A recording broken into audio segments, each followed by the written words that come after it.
Chapter 1383. Hearing this, Fengjiu's eyes flashed with surprise. It can't be right?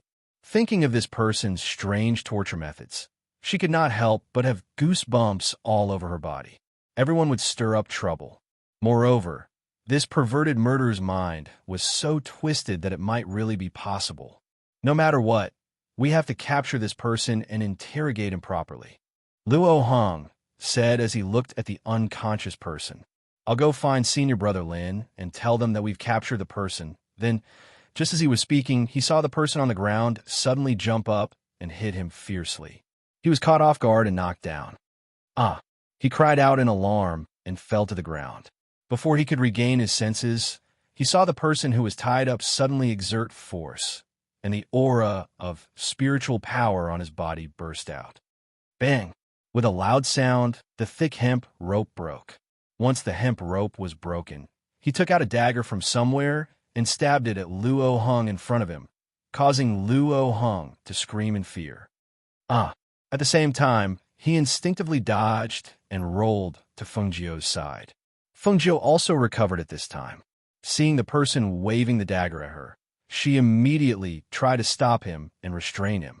However, once they exchanged blows, she found that his strength was unusually strong. The explosive power of his body was in contrast to his thin physique. Swoosh! The sharp blade sliced through the air, bringing with it a sharp gust of wind. The tip of the blade sliced through her sleeve, tearing a hole. She quickly retreated, only to see a pair of crazy eyes staring at her, filled with hatred and bloodthirsty, killing intent. It was as if he had made up his mind to kill her. He didn't even care about Luo Hong, who had fallen to the ground, and only wanted to kill her. She had ruined his plans. If he did not kill her, who would he kill? However, even though he had experienced some unbearable things, the bystanders were all innocent. He had vented his anger on others, so he no longer had the right to be pitted. Senior Brother Luo, come and help me. Fengjiu retreated step by step. She had suppressed her strength to the level of foundation establishment because she did not want to provoke anyone. Naturally, it would be difficult for her to protect herself with her foundation establishment strength in the face of a murderous maniac at the peak of the golden elixir realm. Thus, she asked Luo Hong for help. Oh, wait here. I'll find someone to save you. Luo Hong's face was pale and his legs were trembling. How could he think of saving Fengjiu? He scrambled to his feet, holding onto a tree branch as he tried to escape to call for reinforcements. How could he imagine what would happen to Fengjiu, who was only in the foundation establishment stage, if he left just like that? The corners of Fengjiu's mouth twitched when she heard his words. In any case, this coward is still a golden core cultivator, yet he actually only wants to flee and not fight. Exactly which clan taught him such courage. Thus, she rolled her eyes and ran in the direction of Luo Hong, shouting, Senior Brother Luo, don't chase me. Senior Brother Luo, save me. Unexpectedly, Luo Hong's face turned pale and he hurriedly waved his hands to chase her away. Don't come to me. Run over there, run over there. Chapter 1384. Whoosh! Clang! A sharp voice rang out. Sparks flew as the sword and saber clashed. The aura of a golden core cultivator surged between the two of them. However, Luo Hong was pushed several meters away by the man with disheveled hair after one strike. He staggered backwards, and just as he was about to fall, he was supported from behind. Startled, he turned his head and saw the youth supporting him and pushing him forward. With an encouraging expression, the youth said, Senior Brother Luo, I believe you can definitely beat him. Again. Luo Hong exclaimed and was pushed forward again.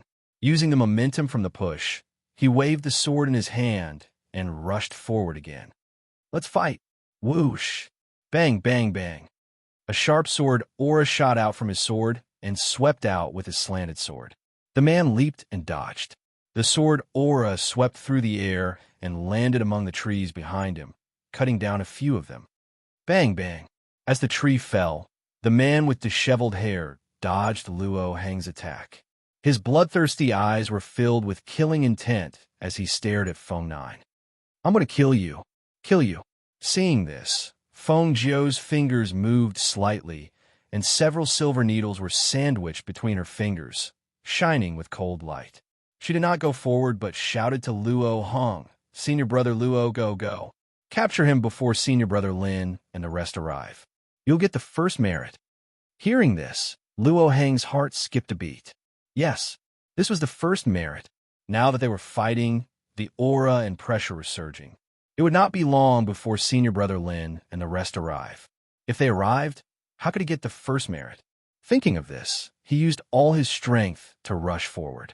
He originally wanted to catch him alive, but he could not care less now.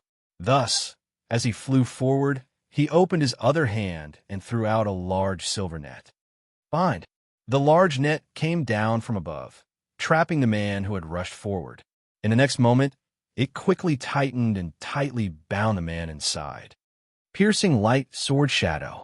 With a loud shout, a cold light flashed past. The sharp sword chi transformed into several rays of light that shot towards the man trapped in the silver net. Swish! Swish! Hiss! Ah! He sucked in a breath of cold air. His figure was knocked to the ground, and he screamed in pain and anger. He tore at the silver net. His hands were cut by the silver net because of the force he used to pull, and blood seeped out. Ah! The voice that contained a powerful pressure exploded with a sharp airflow. In an instant, a ray of light shot out from the man with disheveled hair. He tore with both hands, and the silver net fell to the ground with a bang. His entire body was drenched in blood.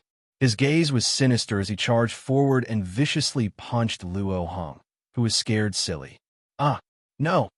A cry of alarm rang out. The panic and fear in the voice made the hearts of the people who had rushed over after hearing the commotion. They quickly quickened their pace. When the leader, surnamed Lin, heard the voice, he immediately glanced at the people who were converging on him. When he saw that Luo Hong and the other two were not here, his expression changed, and he immediately said, "Hurry up! Junior brother Luo Hong must have encountered that murderous demon." Chapter 1385. When he thought of this, he broke into a run and was a few meters ahead of the people behind him. When he arrived at the scene, he could not help but be dumbfounded. The faint smell of blood filled the air in the forest. A young man in green and Luo Hong had fallen to the ground and were staring blankly in front of them. They were clearly frightened. In front of the two of them, a man with disheveled hair was lying on the ground less than a meter away. His eyes were wide open, and there was a dagger stuck in his dantian. The entire dagger had sunk into his body, and only the handle of the dagger was visible. His body was stiff as he lay there, dead, but his eyes were still staring straight ahead. When he saw this, the man surnamed Lin hurriedly stepped forward to check on him. After confirming that the man was dead, he looked at Luo Hong with a complicated expression. "Junior brother Luo, are you all right? Senior brother Luo, is he the homicidal maniac? Senior brother Luo, you actually killed him? Senior brother Luo is so skillful. Senior brother Luo has made a great contribution." One by one, voices filled with envy could be heard. Someone stepped forward and recognized the dead man's face. He could not help but exclaim in surprise, "It's him." "Him? Who?" The person next to him asked curiously and also looked at the dead man. "He's a disciple from ancestor Su Wuzi's mountain. I've seen him a few times, but recently I heard that he had gone missing for several months. How could he be here and become a ruthless homicidal maniac?" However, he did not ask this question. This matter was related to ancestor Su Wuzi of the sect, so they naturally could not discuss it. Luo Hong stared blankly at the dead man in front of him.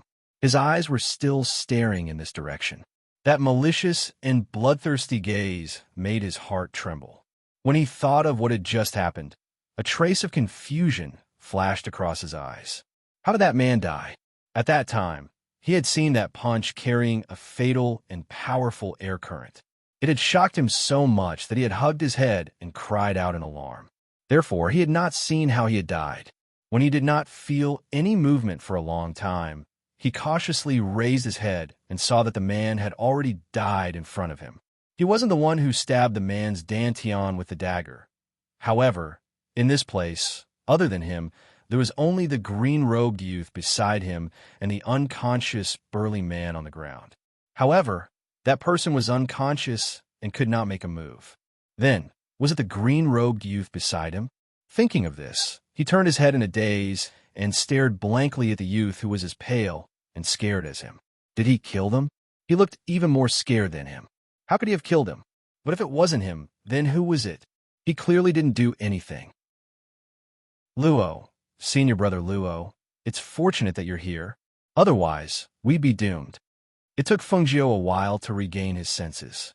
With a pale face, he patted his chest and exhaled softly, looking as if he had just survived a disaster.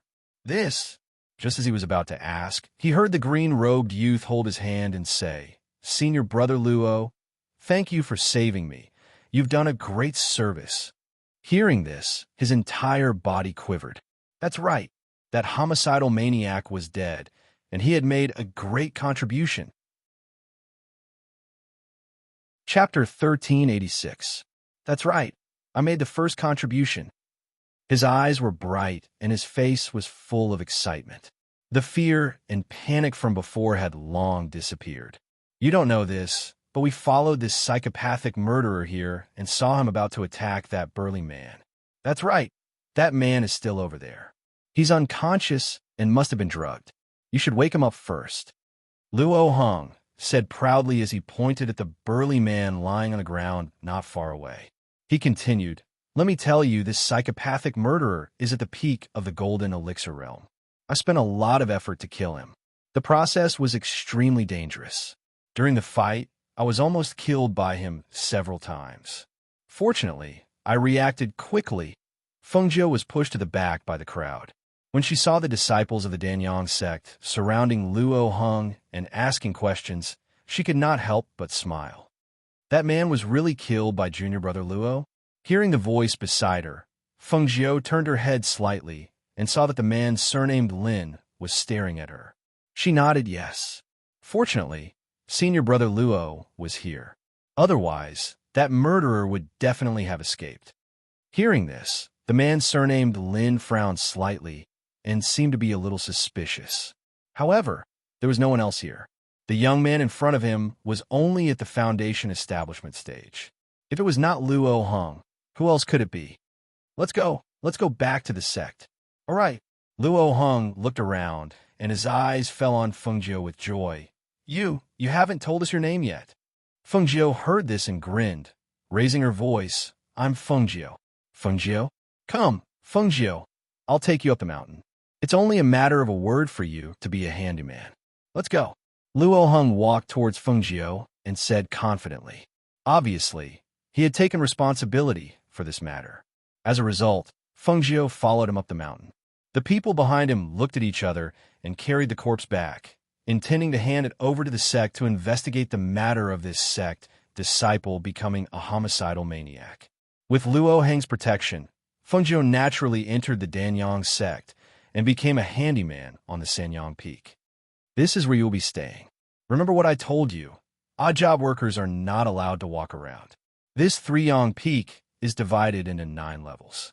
Ancestral Master Three-Yang lives on the 9th level. Without his permission, even my master is not allowed to go up. As for the 8th level, it is where a few of Ancestral Master Three-Yang's disciples live. I just told you that you're not allowed to go up there. As an odd job worker, you can move around from the 1st to the 3rd floor, but you can't move from the 4th floor onwards. Also, someone will come to guide you tomorrow and tell you what to do. Your odd job worker uniform and waist tag are all here. Take them. Fengjiu watched as Luo Hong handed the items to her and turned to leave. She looked at the items in her hand and then turned to walk into a simple and crude cave residence. Although it was called a cave residence, there was nothing inside. It was just an empty cave with a stone bed and a stone table. There wasn't even a place to take a bath. She had no choice but to make do with it. She took out the items from her space and laid them on the stone bed. Then, she lay down on the bed and rested her head with her hands behind her head. She thought that since she had come to Ancestor Three Yang's mountain, she would be able to see her mother sooner or later. Chapter 1387. That's right. So many years have passed. How could she possibly recognize me? Moreover, she had altered her appearance slightly, so only a small portion of her original appearance could be seen between her brows. Furthermore, she probably would never have thought that she would come here, to the Danyang sect, to look for her. However, it didn't matter. I'll just stay here for now. I'll have a chance to see her sooner or later. The next day, before the sun had even risen, she was woken up. Following the instructions from the message slip, she arrived at the management office of the third peak. When she arrived, there were already 2 odd job workers wearing the same green robes as her standing there. "Good morning, Manager Qian." She smiled as she greeted him. Manager Qian glanced at her and replied indifferently, "Stand there." "Yes." She stood beside the 2 odd job workers, and not long after, about 10 more people arrived one after another. When everyone had arrived, Manager Qian began to talk a lot, explaining things and what to pay attention to. "All right, the rest of you can go back to your work. The new one yesterday, called Feng something?" Manager Qian pointed at Feng Jiao and said, "Feng Jiao." She took a step forward and said, "Yes, Feng Jiao, come with me. I'll tell you what you'll be doing from now on." Manager Qian turned around and walked forward with his hands behind his back. Seeing this, Feng Jiao followed him. New odd job workers have to start from the lowest level. You were introduced by Luo Hong, and he also asked me to take care of you, so I'll arrange an easier job for you. Hearing the words coming from the front, Feng Jiao smiled and said, "Thank you for your care, Manager Qian." At Three-Yong Peak, the back of the mountain is filled with herb fields, and there are specialized odd job workers taking care of it. From the 4th peak onwards, it's the place where the disciples of founder Three Yang's disciples live and refine their herbs. At Three-Yong Peak, the spiritual herbs are stored at the 7th peak, and there are specialized people taking care of it. Hearing this, Feng Jiao's eyes lit up. Could it be that he wanted her to deliver the spiritual herbs? However, the words that followed told her that she was thinking too much. "Do you see that? That's the herb field. That field is planted with the commonly used red-tongue spirit leaf grass. The red-tongue spirit leaf grass is naturally fragrant and can easily attract snakes and birds to eat it. What you need to do is to guard here and prevent snakes and birds from stealing the red-tongue spirit leaf grass." Hearing this, Feng Jiao was stunned and asked, "There are snakes and birds on this mountain?" Manager Qian glanced at Feng Jiao and said, "Just do what I told you to do. Don't talk too much. When you meet them, just chase the snakes away as I told you." Seeing this, Feng Jiao could only nod. "Yes, I understand. You're the only one guarding this area. Pay more attention. If there's anything, look for me at the management office." After saying this, he flicked his sleeves and was about to turn and leave when he saw a figure walking towards him. When he saw that figure, Manager Qian, who was still putting on airs, suddenly had a 360-degree change in attitude. With a face full of wrinkles from smiling, he bent his waist and went forward to greet him. "Senior Brother Chun, why are you here personally? Is there anything that I can do? Senior Brother Chun, please tell me." Chapter 1388. Strange. That strange feeling was like a child pretending to be an adult and putting on a fake beard. It was neither fish nor fowl. "Who are you, brat? Why do you keep staring at me?" That person's eyes widened as he stared at Feng Jiao and asked. Seeing this, Manager Qian hurriedly laughed and said, Senior Marshal Brother Chun, he's a new odd job worker. He just came up the mountain and is still in a daze. Don't lower yourself to his level." "Greetings, Senior Marshal Brother Chun. I just arrived." She stepped forward and bowed with a smile on her face. "A newly arrived odd job worker knows about me? It seems like my reputation in Three-Yong Peak is so great that everyone knows about me." He suddenly had a proud look on his face. With one hand behind his back, he used the other to stroke his eye-catching handlebar mustache. Hearing this, Feng Jiao was startled and stared at him again. Why did she feel that this person's behavior was strange? Manager Qian had already called him Senior Marshal Brother Chun, and she had only followed suit. He actually had a proud look on his face, as if he was about to become famous. However, seeing this, she still smiled and said, Senior Marshal Brother Chun is handsome and has an extraordinary bearing. Although I just entered the mountain yesterday, I haven't seen many people with Senior Marshal Brother Chen's celestial bearing. Manager Chen was a little dumbfounded when he heard this. The corner of his mouth twitched slightly as he looked at Fengjiu with a strange expression. It was obvious that he didn't expect him to brag without a draft. Senior Marshal Brother Chen's eyes lit up when he heard this. His hand that was stroking his handlebar mustache paused slightly. He looked at Fengjiu and nodded with satisfaction. Not bad. You have a bright future. Hearing these words makes me burst with joy. Although the disciples of Three Yang Peak all know that I'm handsome and have an extraordinary bearing, very few people praise me in front of my face like you. Even Fengjiu's mouth twitched when he heard this. He was indeed an idiot. She composed herself and said with a serious face, That's because everyone respects Senior Brother Chun in their hearts. Senior Brother Chun not only has the appearance of an immortal, but also has an extraordinary temperament. Before I even got close, I could smell the medicinal fragrance. It's obvious that Senior Brother Chen's attainments in the Tao of Alchemy are few and far between. For a little servant disciple like me to be able to see such an extraordinary genius like Senior Brother Chun, it's really a blessing that I've cultivated for 3 lifetimes. When he heard Fengjiu's casual words, Manager Qian was dumbstruck. He actually didn't know that this kid had such skill in flattery. This was the first time he met Senior Brother Chun, right?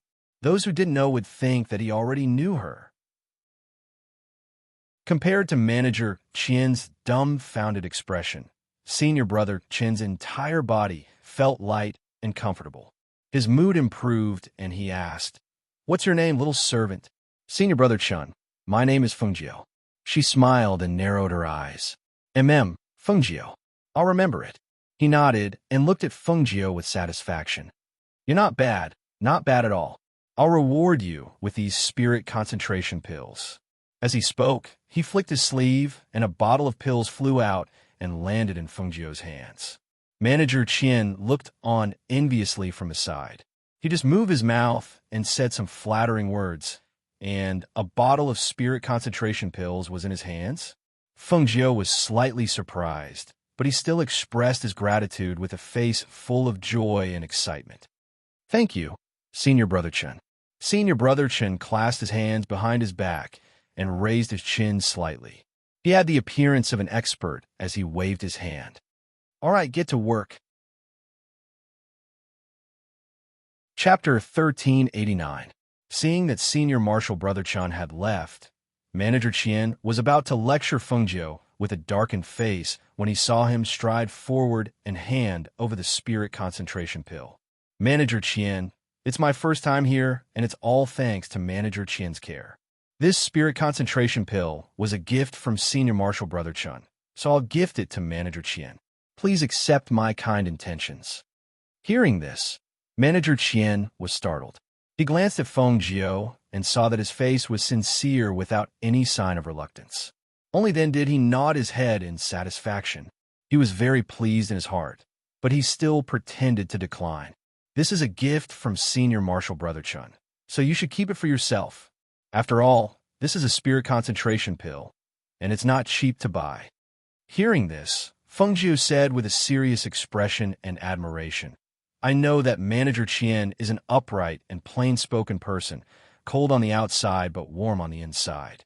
I've just entered the mountain, and Manager Qian has taken care of me in many ways and even arranged these leisurely matters for me. I'm very grateful for Manager Qian's kindness, but I don't have much to offer, so Manager Qian must accept this spirit concentration pill. As she spoke, she placed the pill in his hand.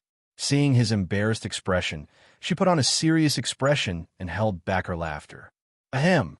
Manager Qian was elated by Fengjiu's words, and his mood soared, especially when he saw Fengjiu place the pill bottle in his hand. He coughed lightly and said with a forced expression, All right then. Since you're so considerate, I'll accept it. Manager Qian, I want to ask, what kind of existence is this Senior Marshal Brother Chun in Three Yang Peak? Although she had been flattering him, she really knew nothing about this Senior Marshal Brother Chun. Hearing this, the corner of Manager Qian's mouth twitched. He glanced at Fengjiu and said, "So you're saying that you've never heard of his name?" She was so good at flattering him that he thought he knew him. Huh? She laughed embarrassedly and scratched her head a little embarrassedly. Today is the first time I've seen him. I also heard the steward call him Senior Marshal Brother Chan, so I followed suit. Cough. Manager Qian coughed lightly and put away the medicinal pill with a flip of his hand. Only then did he clasp his hands behind his back and said, "Senior Brother Chen's full name is Chun Dao. He's a relative of our sect's grand elder. His status in the sect is special. It's your fortune to be able to catch his eye." At this point, he paused for a moment before he continued. "He has a strange personality, and his behavior is unreasonable. Not many people in the Three-Yong Peak are worthy of his attention. Moreover, his refining skills are quite outstanding. Due to his status, apart from founding master Three-Yong, everyone in the Three-Yong Peak has to be respectful to him." "I see. Thank you for your guidance, Manager Qian." She cupped her hands and said, "I won't disturb Steward Qian any further. I'll go stand guard at the herb field." Manager Qian nodded and said, "Go on. If there's anything you don't understand, you can ask me in the future." Since she had taken his things, she naturally had to take good care of him. Otherwise, it would be somewhat inexcusable. After he left, Fengjiu narrowed her eyes and a smile appeared on her face. Only then did she walk toward the herb field. Chapter 1390. What's that?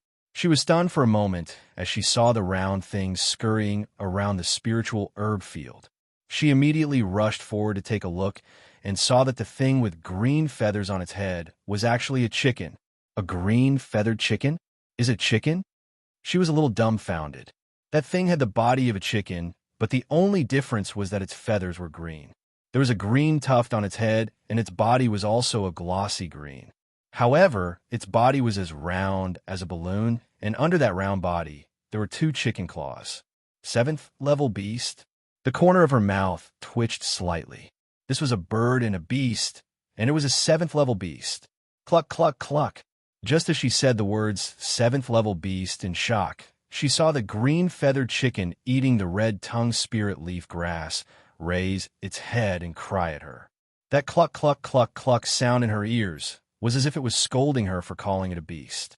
She saw the round green feathered chicken open its beak to pick up the most tender leaf of the red tongue spirit leaf grass and eat it.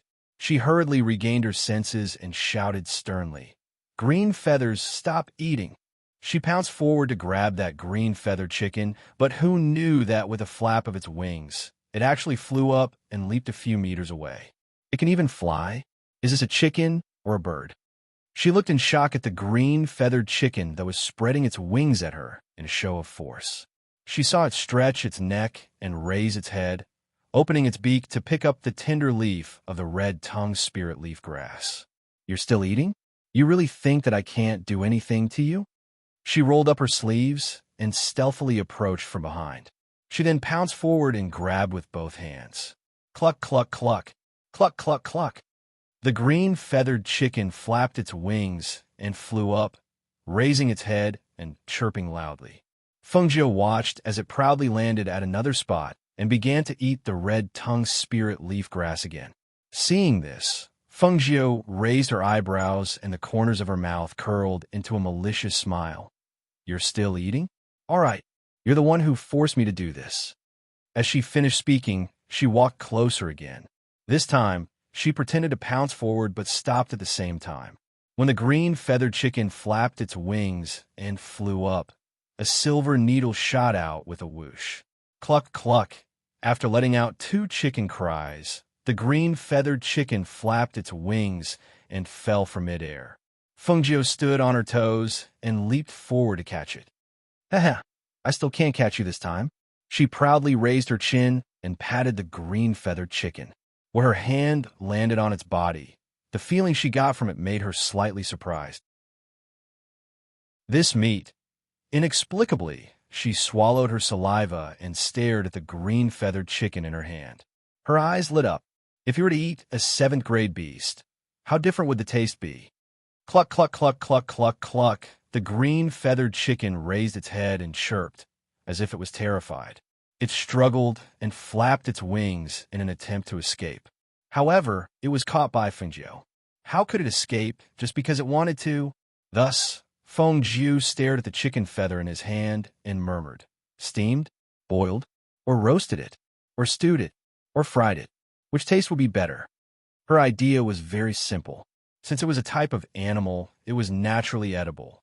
Moreover, even if the green-feathered chicken was a 7th-level spiritual bird, it was still a chicken.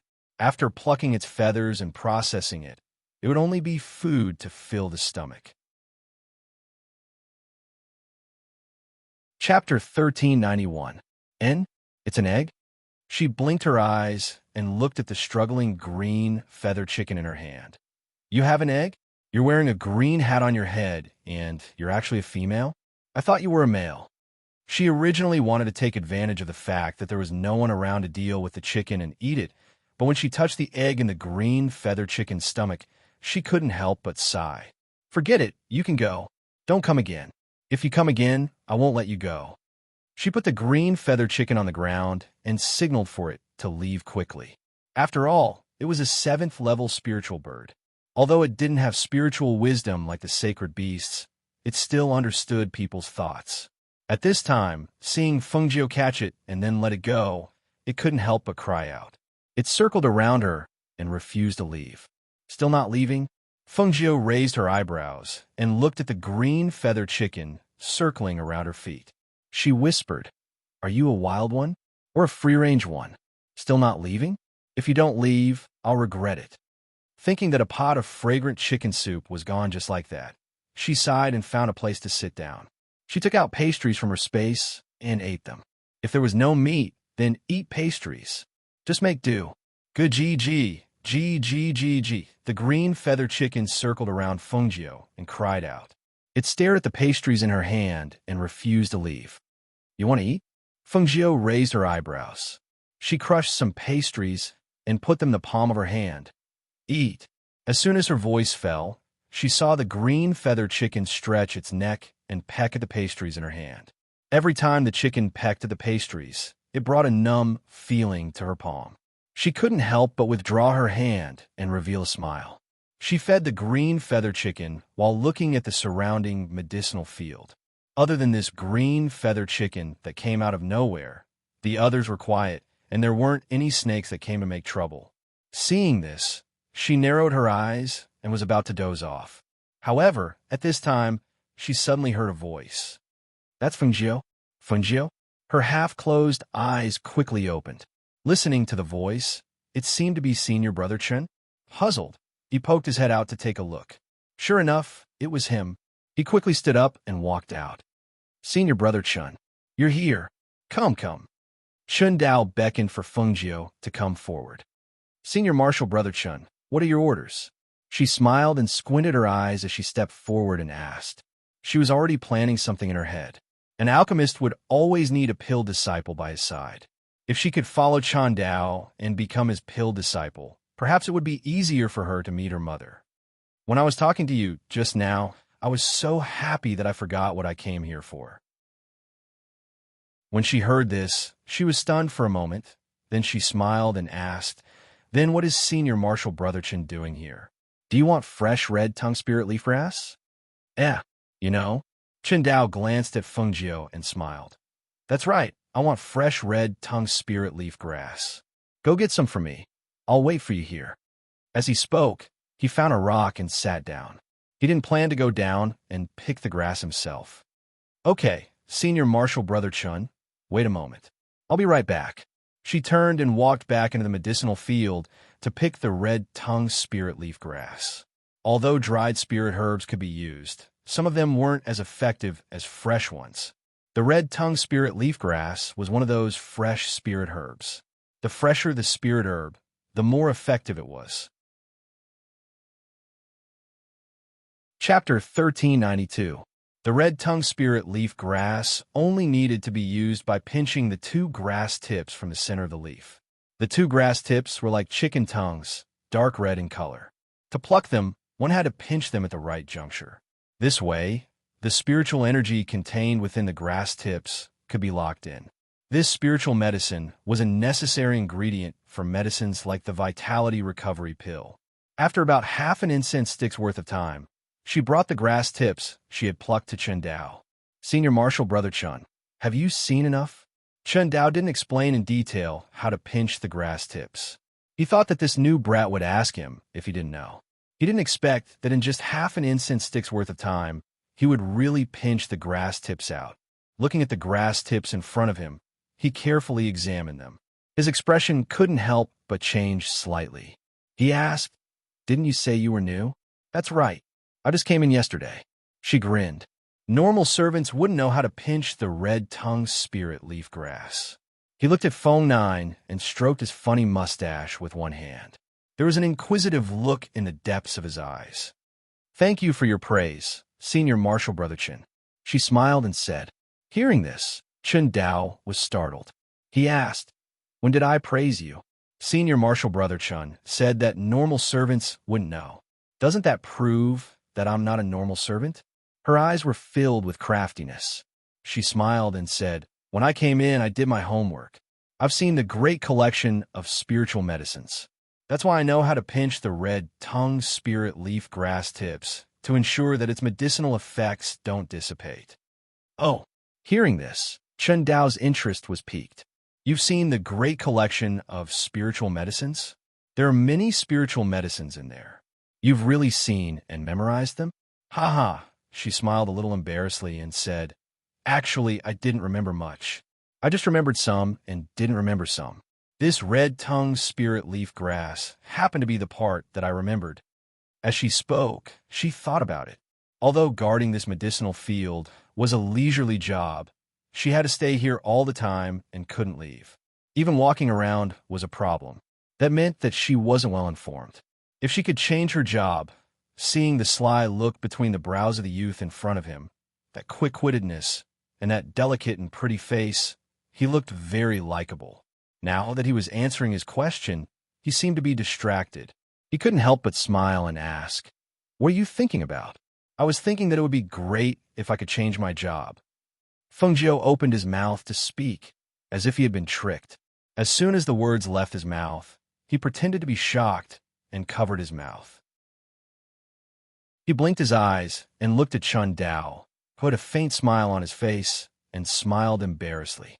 "Senior Brother Chun, I was just saying." She lowered her head like a child who had done something wrong. Cough. Chen Dao coughed lightly and asked with his hands behind his back, "Isn't it good to guard the herb field here? This job is so leisurely." Hearing his words, Feng Jiu raised his head and sighed. He was a little embarrassed and a little troubled. He said, "This job really isn't leisurely. I've been sitting here for half a day and only met you, Senior Brother Chun. If Senior Brother Chun doesn't come, I don't know what to do." Hearing this, Chen Dao laughed loudly and nodded. He looked like he understood. He said, "That's true. A teenager like you has a floating heart. Letting you guard this medicinal field is indeed a bit too boring." Chapter 1393. Seeing this, Chen Dao smiled and said, "There's an errand job that I think suits you quite well." "Errand job?" Feng Jiu's eyes lit up. "It sounded like a good job?" "Yes, errand job. You'll have to run up and down to deliver spiritual medicine or carry things for people." Chen Dao stroked his mustache and said, "If you think it's okay, I'll go back and say it for you." "All right, definitely. Then I'll thank Senior Brother Chun in advance," she said happily, cupping her hands and bowing to him. Chen Dao nodded and took the spiritual medicine. He said, "Wait for the news." After saying that, he walked away. Seeing this, Feng Jiu grinned and laughed. She was instantly energized. Running errands like delivering spiritual medicine might allow her to go to some places above. Moreover, she could get more information. Thinking of this, she happily hummed a little tune. But at this moment, she heard a hurried, gurgling sound. Turning around to look, she saw a level 8 silver snake with its mouth wide open, attacking the green-feathered chicken that hadn't left yet. "Snake?" She was slightly surprised and hurriedly went forward to take a look. She saw that the snake and the chicken were fighting. Due to the difference in rank, The rank 7 silver snake seemed to have the upper hand in battle. However, the green-feathered chicken did not show any weakness. It raised its neck and cried out. At the same time, it flapped its wings and flew up. At the same time, its chicken claws flashed and slashed towards the rank 7 silver snake with a fierce aura. Cluck, cluck, cluck. This, seeing that the snake and the chicken were fighting and that many of the spiritual medicine around them were destroyed, her expression changed slightly. She quickly went forward and shouted, "Stop! If you want to fight, fight somewhere else. Don't destroy those spiritual medicine." However, the two beasts acted as if they didn't hear her at all and directly ignored her. Especially the silver snake. It even swept a warning glance at Feng Jiao as if it was demonstrating its power. The snake's tail curled and swung again, slapping away the fluttering green fur. Bang! Green Feather's round body was like a ball as it fell to the ground and bounced back up. Its chicken feet and head had already shrunk when it fell to the ground. Its entire body was round like a ball as it rolled down for a distance. After making sure there was no danger, it stretched out its head. Cluck, cluck, cluck. The feathers on the green-feathered chicken's head and neck stood up in anger. Each strand of feathers were like green spikes. It raised its head and cried. Flapping its wings, it rushed forward and once again fought with the silver snake. It was the first time she saw a snake and chicken fight. Feng Jiao was very surprised. If she was not worried that the snake and chicken would destroy too many spiritual medicine, she would really want to continue watching.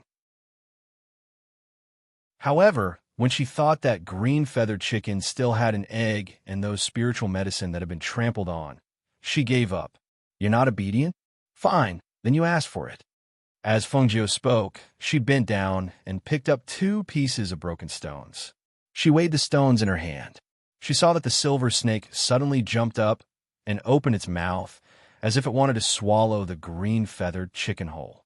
Hence, the 2 stones in her hand shot out. Whoosh! Bang, bang! A sharp sound rang out, and 2 subtle sounds of collision were heard. One of the 2 stones hit the snake's weak spot, and the other knocked out a poisonous fong in the snake's mouth. Hiss, hiss. Chapter 1394. Hiss. In the end, the snake had no choice but to let out a hiss and quickly fled. Kikik. A certain proud green-feathered chicken flapped its wings and stood on a rock. It raised its head and crowed a few times as if to say, "I won against that snake." Seeing this, Feng Jiao could only secretly shake her head. She went forward to deal with the stepped spiritual herbs. At this moment, the green-feathered chicken came to her side and wandered around. "Shoo, shoo, shoo, go away. Don't bother me."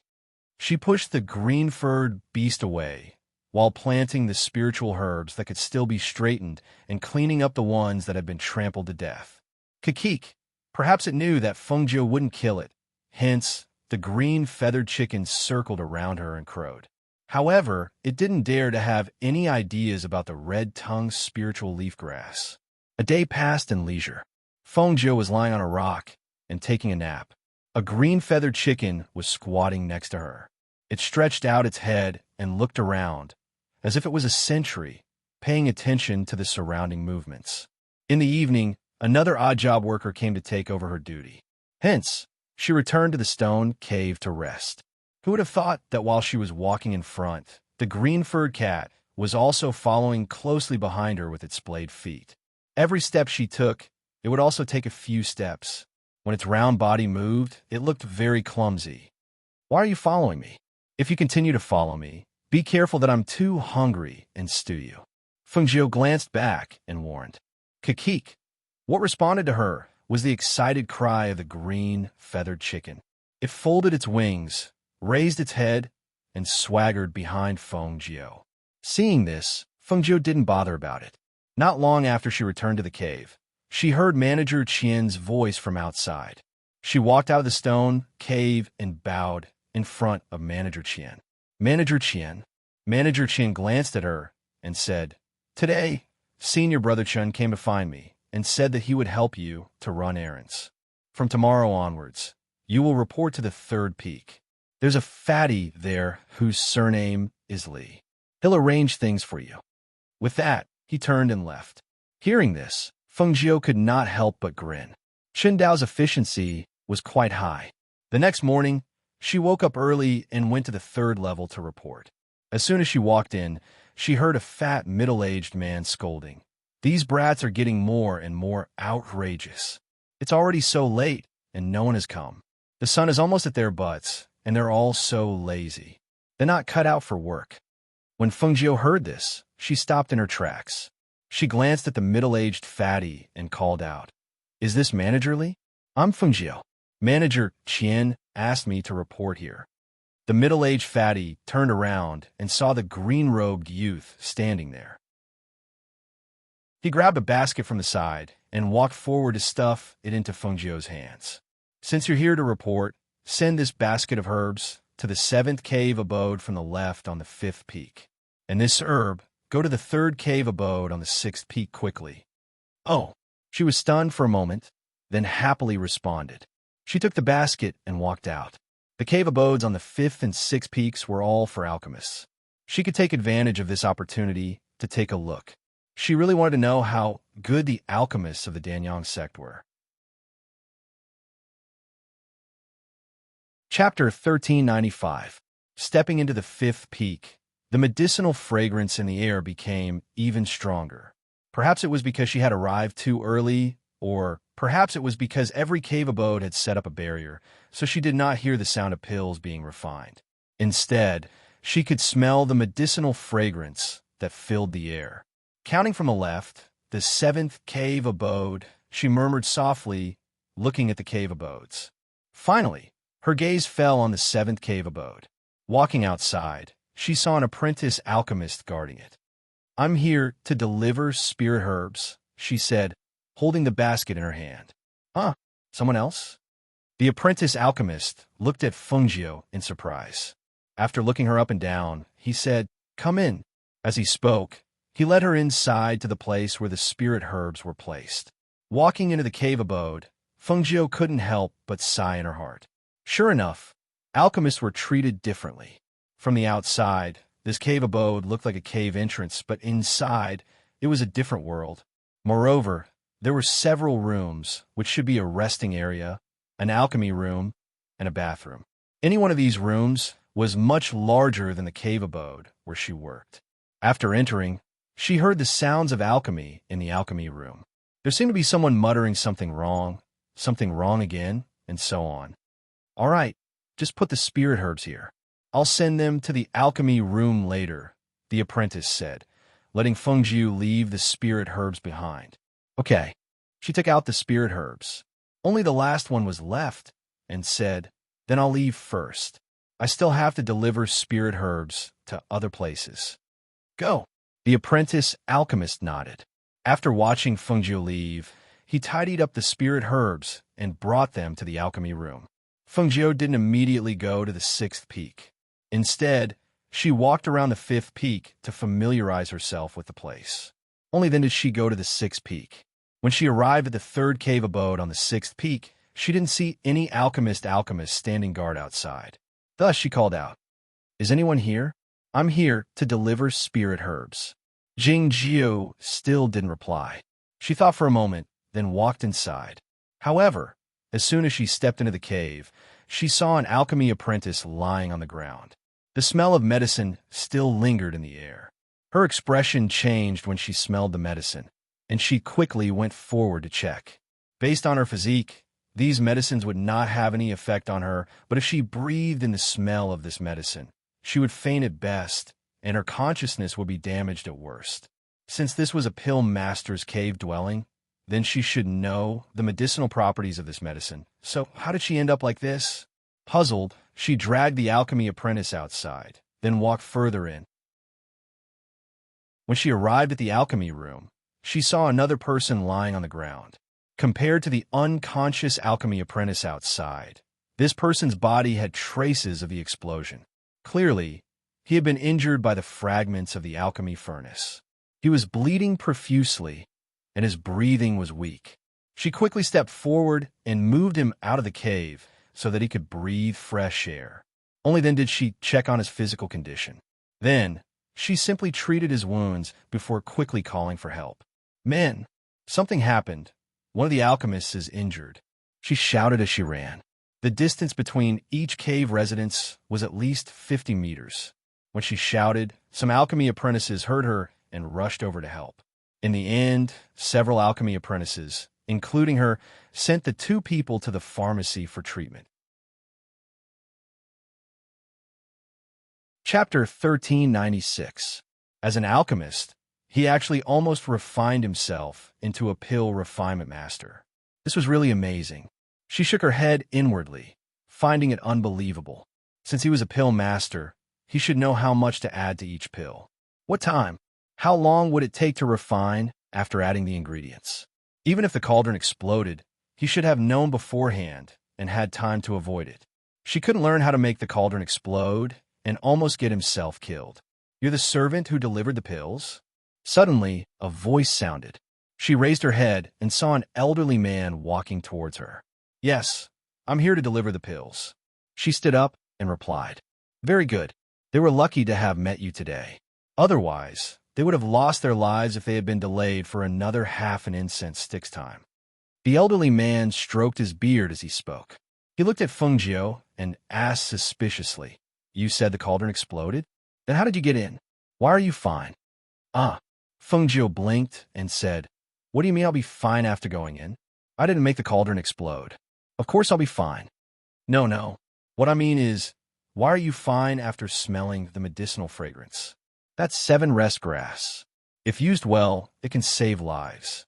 However, if Pill Master made the cauldron explode, the medicinal fragrance must be too strong.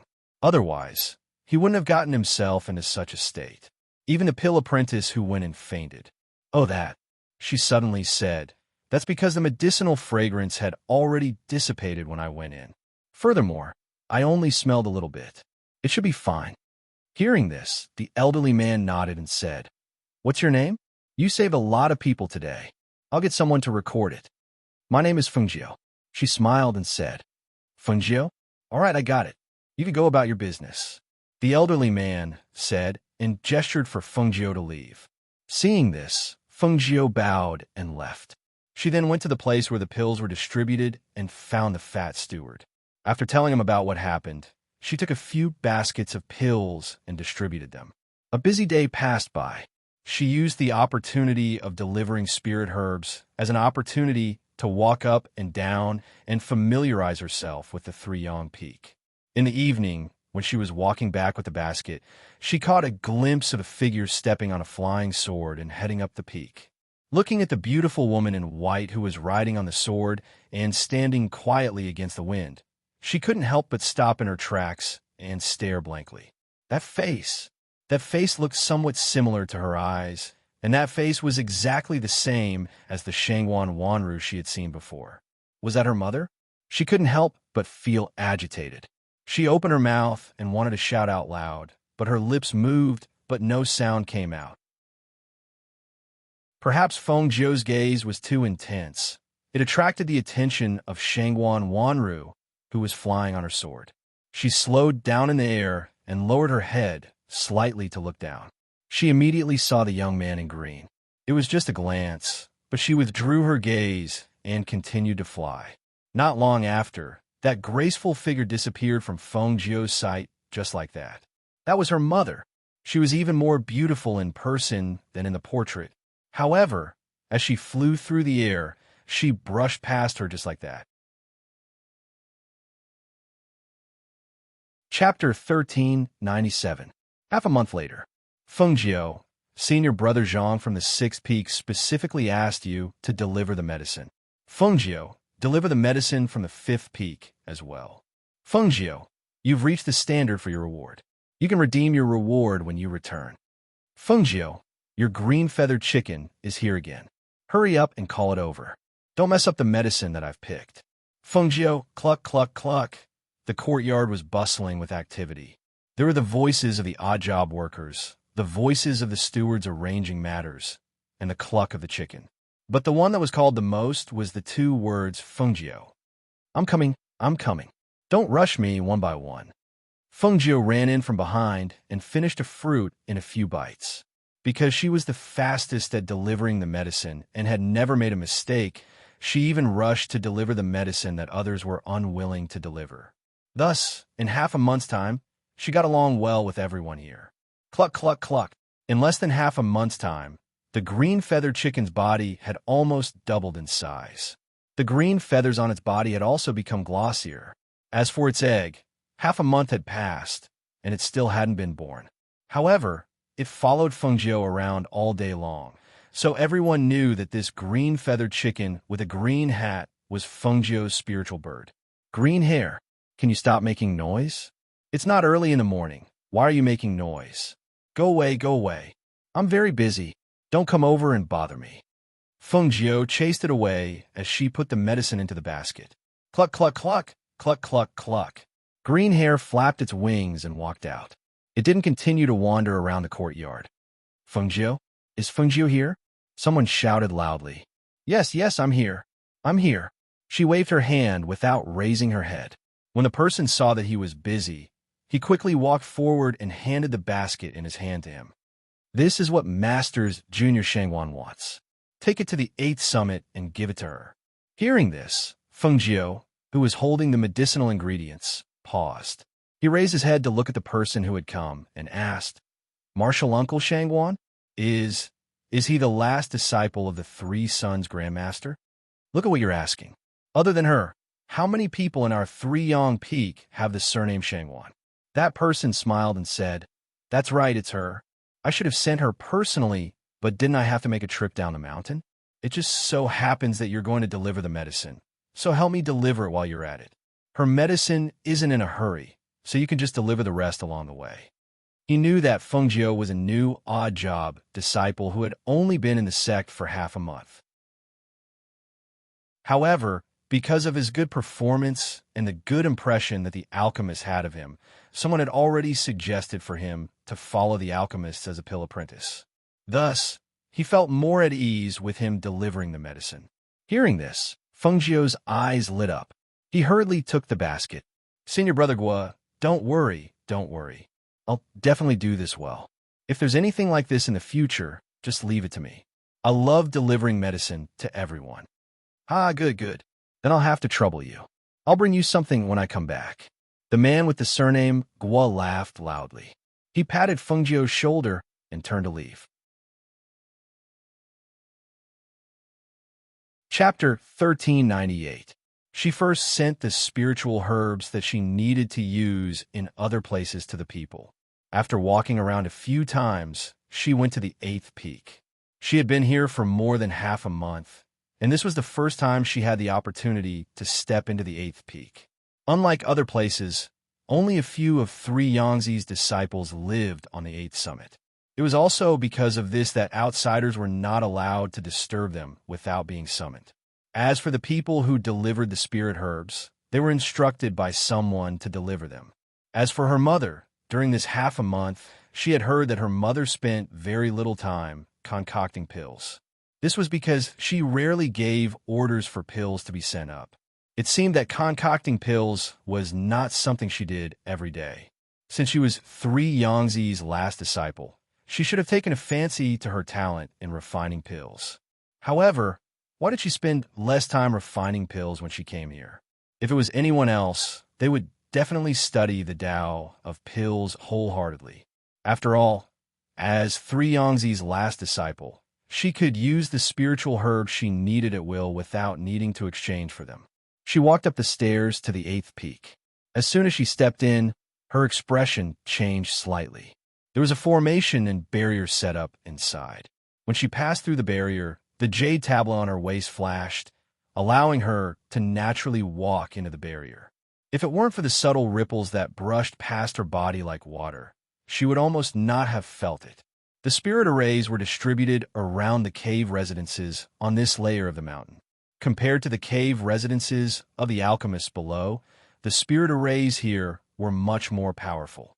In the past half a month, she also found out that other than 3 Yangtze, the peak master of 3 Yangtze, who was a peak nascent soul cultivator, 4 of his 5 disciples, including her mother, were all peak golden core cultivators. It was said that the eldest disciple was a tier 5 alchemy saint. The second and third disciples were tier 3 alchemy saints, and the fourth disciple was a tier 7 alchemy grandmaster. As for his mother, she was only a tier 5 alchemy grandmaster. Pill masters were ranked from pill apprentice, pill master, pill ancestor, pill sage, Dan Wong, pill immortal, pill venerable, and pill deity. They were divided into 7 ranks, and the higher the rank, the harder it was to advance. The Danyang sect was the #1 alchemy sect in the 8 great empires. The sect master's alchemy level was at most level 5 Dan Immortal Realm. Below that was the level of the peak masters of the various peaks. Most of the peak masters in charge of the various peaks were Dan Immortal S of the 1st to 3rd stage, and even 3 Yangzi was only a 3rd stage Dan Immortal. However, it was extremely difficult for him to advance any further. Alchemists focused on refining pills, so they naturally neglected their cultivation. This was also the reason why in the 8 great empires that were filled with experts, even though they had a high rank and status as alchemists, their cultivation couldn't even compare to some of the people from the mid-level clans outside. It was estimated that if they didn't know how to refine pills, it would be difficult for them to reach this level in terms of cultivation level. After all, everyone specialized in one area. It would be difficult for them to take care of other areas if they were to achieve good results in one area. Of course, a genius like Feng Jiu could only be called a genius. What was a genius? Out of thousands of geniuses, only one could become a ghost. In addition to what she had learned in her previous life, she had also worked hard to learn things that she had never come into contact with before in this life. Otherwise, she would not have been able to gather so many skills in one body like today. Chapter 1399. She raised her head and saw a man in his 20s standing in front of a cave residence, sizing her up. Seeing this, she walked forward and caught a glimpse of an identity jade token on his waist and an alchemist badge on his chest. She then bowed and said, "Greetings, senior martial brother. I'm here to deliver spiritual herbs, but this is my first time here. May I know where Martial Uncle Shangwan's cave residence is?" In the Danyang sect, the disciples all addressed each other as senior martial brother and junior martial brother, regardless of the level of alchemist. The only difference was that every peak master had to be addressed as ancestral master, and the disciples of the peak masters had to be addressed as martial uncle. Delivering spiritual herbs? The man stared at Feng Jiu for a while and asked, "Wasn't this supposed to be junior martial brother's job? Why did you suddenly change?" "It's like this. Senior martial brother had something to do and went down the mountain, so I'm here to deliver the herbs to martial Uncle Shangwan." Hearing this, the man nodded and said, "Since it's your first time here, don't walk around randomly. Follow this path, and the cave residence at the end will be Martial Uncle Shangwan's cave residence." "Thank you, senior martial brother." She smiled and thanked him. The man glanced at Feng Jiu and said, "However, I just saw Martial Uncle Shangwan being called by the Ancestral Master's alchemist apprentice. Maybe she's not in the cave residence right now. There's a barrier around the cave residence, and Martial Uncle Shangwan doesn't have an alchemist apprentice with her, so I guess you can't go in." "Ah, is that so?" She was stunned for a moment, then showed a simple and honest smile. "It's okay, then I'll wait outside Martial Uncle Shangwan's cave residence for her to come back. Anyway, I've already delivered the herbs from other places, so there's nothing urgent now." Hearing this, the man coughed, and his eyes flashed. He said, "Actually, you can also leave the herbs here. When Martial Uncle Shangwan comes back, I'll bring them to her for you." Hearing this, Feng Jiu's eyes moved slightly. He felt strange, but he didn't show it on his face. He put on a simple and honest smile and pretended that he didn't understand. "It's okay. I have nothing to do anyway. It's okay to wait for a while. If I let senior brother do it for me, it would be my fault. If this delays senior brother's matter, or if senior brother knows that I asked senior brother for help, he will definitely scold me." The man tried to say something, but he was interrupted by Feng Jiu. "Martial brother's cave residence. Martial uncle's cave residence." She looked curiously at the cave residence behind the man and said, It's so big. My master's surname is Duan. He's the eldest disciple of ancestral master Three Yangs. When he said those words, a hint of arrogance appeared between the man's brows. So, it's Martial Uncle Duan's cave residence. No wonder it's so extraordinary. She immediately said with admiration, I heard that Martial Uncle Duan's pill rank is the highest among Martial Uncle Shangwan's disciples. So amazing. Since Martial Uncle Duan is your disciple, your pill refining talent must also be at the level of a prodigy. All right, I'm Fengjiu. How should I address you? Hearing Fengjiu's words, the man became even more proud, and the corners of his mouth couldn't help but curl up. He glanced at Fengjiu and coughed, then said modestly, Our Danyang sect is the #1 pill refining sect in the 8 great empires. There are many prodigies in the sect, and I'm not worthy of being called a prodigy. He paused and continued, When you see me in the future, just call me Martial Brother Hu. Yes, Martial Brother Hu. Chapter 1400. Her eyes flickered, and following his gaze, she saw a white figure riding a flying sword towards the cave behind. That figure was graceful and delicate, and her white clothes were elegant and serene. Coupled with her outstanding appearance, she could not help but make people's eyes light up. Martial Aunt Shangwan is back, she said in surprise. After seeing that the figure had disappeared, she came back to her senses and looked at Senior Brother Hu in front of her. A dark light flashed through her eyes, and she said, Senior Brother Hu, I have to go deliver the herbs. Let's have a good chat when we have time. I'll be leaving first. Fengjiu said as he waved his hand, then turned and left, walking in the direction behind. That was her mother. Looking at her up close, she was even clearer. However, he seemed to have become a little colder, like a pool of stagnant water without any ripples, giving people a feeling of deathly stillness and coldness. Seeing her like that, her heart ached slightly. She must have missed her and her father so much. However, now that she was here, and she was also the last disciple of Three Yangzi, if she said she wanted to go out of the sect to gain experience, she should be allowed. This way, she could go to the Phoenix Dynasty to see them. However, looking at her, it seemed like her heart was filled with doubts, and she walked briskly towards the back. When she arrived in front of the cave, her figure was already gone. She stood outside the cave and hesitated for a moment. Martial Aunt Shangwan, Martial Aunt Shangwan, I'm a disciple who came to deliver the herbs. She raised her voice and shouted twice. She nervously looked at the Immortal's cave. Perhaps her voice had reached the Immortal's cave. Not long after, the enchantment in front of the Immortal's cave dispersed. Shangwan Wanrong's indifferent voice came from inside. Come in. Fengjiu was delighted. Just as he was about to step in, he suddenly saw another person beside him. He turned his head to look, and his expression stiffened. Senior Brother Hu? Why are you here? What was this person doing here? This was not his master's cave. I obtained some spirit fruits a few days ago, so I'm bringing some over from Martial Aunt Shangwan. He looked inside the cave and said, Spirit fruits? You can give them to me and bring them to Martial Aunt Shangwan. At this time, Fengjiu finally noticed that he was carrying a basket with a few fruits in it. How can that be? That's too rude. As he spoke, his gaze swept over Fengjiu. All right, let's go. Don't be long-winded here. As he said that, he walked in first. Fengjiu behind him helplessly. He glanced at Senior Brother Hu and could only follow him in. At this time, if she still couldn't see through Senior Brother Hu's intentions. However, Senior Shangwan Wanru, Senior Brother Hu, Shangwan Wanru, Shangwan Wanru, Shangwan Wanru, Shangwan Wanru, and Shangwan Wanru. She cast a sidelong glance at Senior Martial Brother Hu was excitedly walking inside.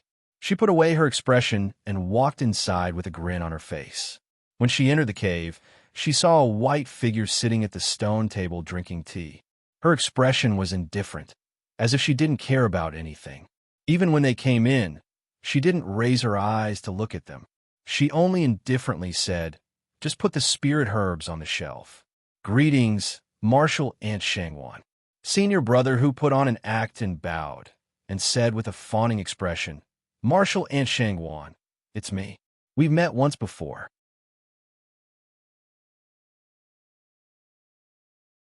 Chapter 1401. Shangwan Wanrong glanced at him and frowned. She said indifferently, there's no need. Take your things and leave. She directly asked him to leave without giving him any face. Senior, whose expression stiffened, and he looked as if he couldn't get out of the situation. Marshal Aunt Shangwan, get out. Bang. This time his voice was even colder. He slammed his hand heavily on the stone table, causing a loud bang. Fengjiu, who was standing at the side, had been paying attention. When he saw the wound on her wrist when she slammed the table, his eyes flashed and his expression changed. Wound? How could there be a wound? She was in Three Yong Peak, and she was the direct disciple of Three Yongzi. How could there be a wound on her body? Her gaze was fixed on her wrist. That wound seemed to be new. Moreover, it looked like a whip wound, but it didn't really look like a whip wound. Just as she was thinking, she saw Senior, whose face darkened because he couldn't get out of the situation. He picked up the basket and said in a slightly angry tone, I've disturbed Marshal Aunt. I'll leave now. As soon as he finished speaking, he turned around and left. He even stopped and glanced at Fengjiu. Why are you still standing there like an idiot? Put down the spiritual herbs and come out with me. But it wasn't easy for her to come here. How could she leave just like that? Give me the herbs. A voice was heard. Fengjiu looked up and saw his mother standing in front of him. His lips moved slightly, and he wanted to call out mother, but he forced himself to hold it back. She gathered her thoughts and stared straight into Senior Hu's eyes. A smile bloomed on her face, and her voice was clear and cheerful as she said, Marshal Aunt, my name is Fengjiu. Your surname is Foam? She was slightly startled as she looked at the young man who had a pure smile on his face. She saw the young man's clear and bright eyes looking at her. She saw the strange look of admiration in his eyes, and her heart couldn't help but tremble. She only felt that this young man gave her an inexplicably strange feeling. He was clearly someone she hadn't met before, but she felt an inexplicable sense of familiarity. This feeling made her indifferent, and cold expression warm up a little. Her entire face also softened. Her surname was Foam. Such a familiar, yet distant surname. Yes, my surname is Foam. Senior Gua had something to do and left the mountain, so it's my turn to deliver the herbs. She had the urge to tell her that her father's name was Feng Xiao, but she was afraid that she would be caught off guard and shock her. Moreover, why was there a new wound on her hand? She had to investigate this matter thoroughly. Let's go, she said, and took the medicine basket from Fengjiu. Yes, she bowed and replied. After taking a deep look at her, she turned and walked out. She told herself that there was no need to rush. There was no need to rush to reunite with her mother. They were both at Three Yong Peak, so there would be plenty of opportunities. The two of them walked outside, and the barrier was activated again, isolating them from the outside world. After walking out, Fengjiu turned around to take a look and heard the man surnamed whose strange voice. Uncle Master Shangwan's attitude towards you seems to be better than mine. Hearing this, Fengjiu was startled. Her expression immediately turned cold. How could that be? Senior Marshal Brother who? You're thinking too much. This is the first time I've seen Marshal Uncle Shangwan, and I'm just an errand boy. Marshal Uncle Shangwan only asked one more question because he was curious why the person who delivered the medicine was changed. Chapter 1402. Hearing those words, Fengjiu watched as the man with the surname who left. The corners of her mouth twitched, revealing a strange smile. She reached out her hand and flicked her sleeve, only to see a dust-like powder fall to the ground and disappear without a trace.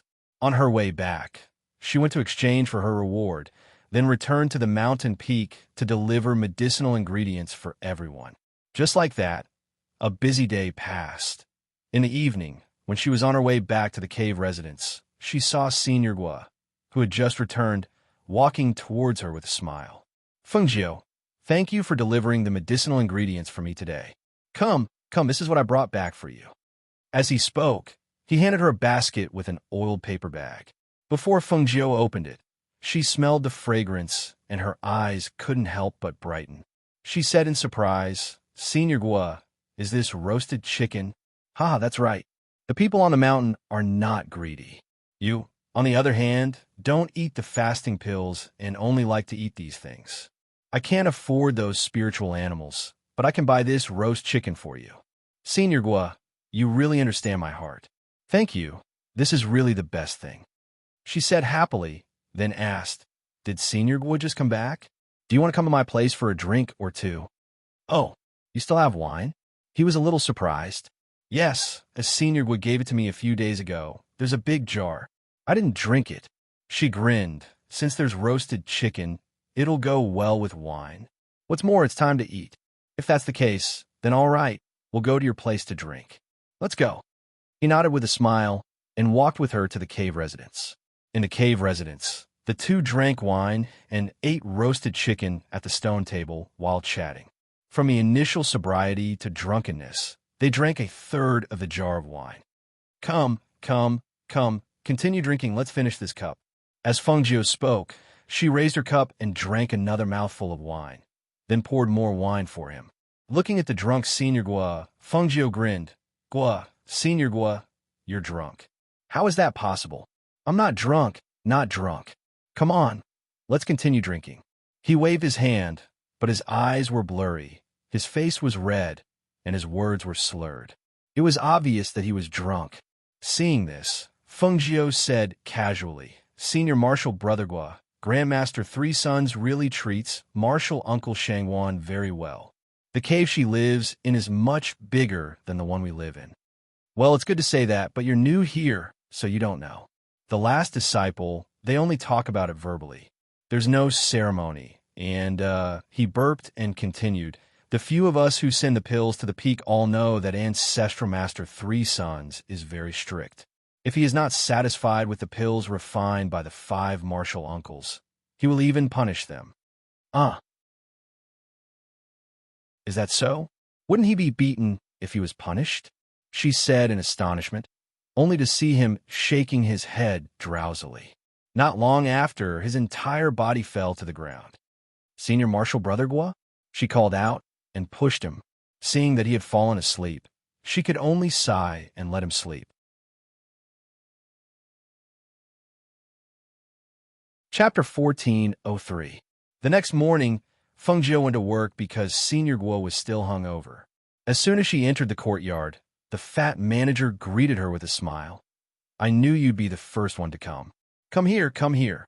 "Good morning, manager."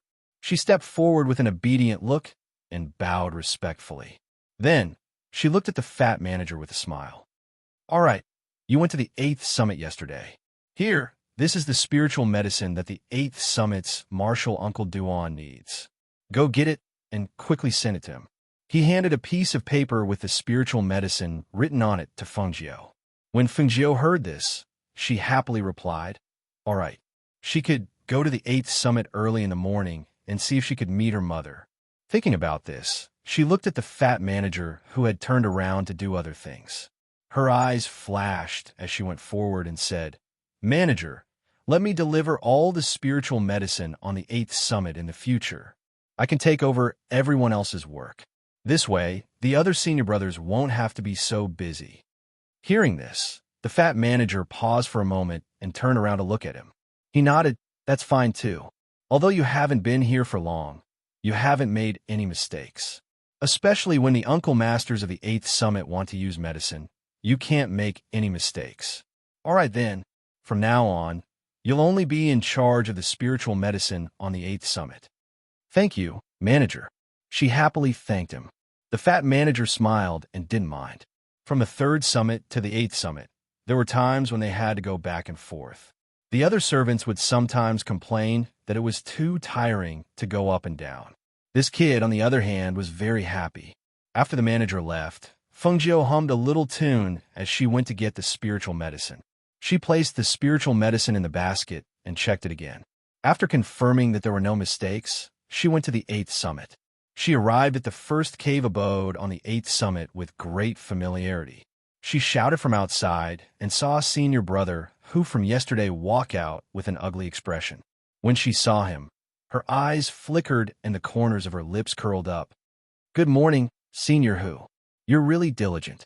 It's so early in the morning and you're already busy." Her voice was clear, and she said with a smile. Senior Who heard the voice and saw that it was Fengjiu. He couldn't help but frown. "Why are you here to deliver spiritual medicine again? Where are the others?" It was the same kid yesterday, and it was the same kid today. Fengjiu looked at him and didn't answer. Instead, he exclaimed, "Senior brother Who, what happened to your eyes and lips?" His left eye and lips were red and swollen, as if they were blisters. His entire face was extremely ugly due to the swelling of his eyes and lips. If it wasn't for his dark face, it would have been even more comical. Upon hearing this, Senior Marshal Brother, whose expression stiffened, and he evaded Fengjiu's bewildered gaze. He said in a deep voice, "It's nothing. It's just that my virtual fire has risen a little." What was the rise of virtual fire? How could she not know what she had done?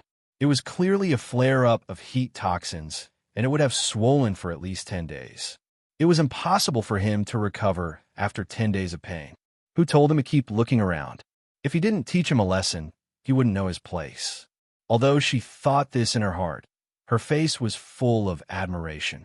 It must be because Senior Apprentice Brother who was too busy and didn't rest well. A disciple like Senior Apprentice Brother who is really a role model for my generation. Senior Brother who glanced at Fengjiu when he heard that. Only then did his expression soften. "All right, give me the herbs." As he spoke, he tossed out a bottle.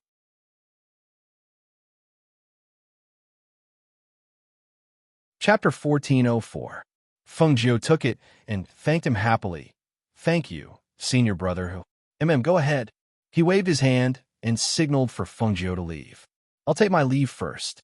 With that, she turned around and left. After she left the cave, she could not help but look at the cave at the back and thought, "I wonder what my mother is doing?" Just as she was about to take a look, she heard the voice of the man with the surname Who. "Why are you still standing there? The people living on the 8th peak are all martial uncles. You're just a lowly servant. Don't offend them. Quickly go back after you're done delivering the herbs." "Yes."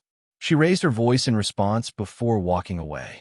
As she walked back and passed by the 7th peak, she heard a surprised voice. Aren't you that what's your name again? Phone what?" She turned her head and saw that it was Chun Dao. She went forward and bowed. "Fengjiu greets Senior Brother Chun." Yes, it's Fengjiu." Chun Dao laughed and looked Fengjiu up and down. He asked, "Where did you go to deliver the herbs? Are you used to this task?" Hearing this, Fengjiu smiled and said, "I'm used to it, too used to it." "It's good that you're used to it." He nodded. Seeing that Fengjiu's basket was empty, he asked, "Are you done delivering the herbs? Do you still need to go back?" "The steward told me to only deliver the herbs on the 8th peak. I just went to the 8th peak to deliver the spiritual herbs, so I'm free now." With that, she paused and asked, "Is there something you need, Senior Brother Chun?"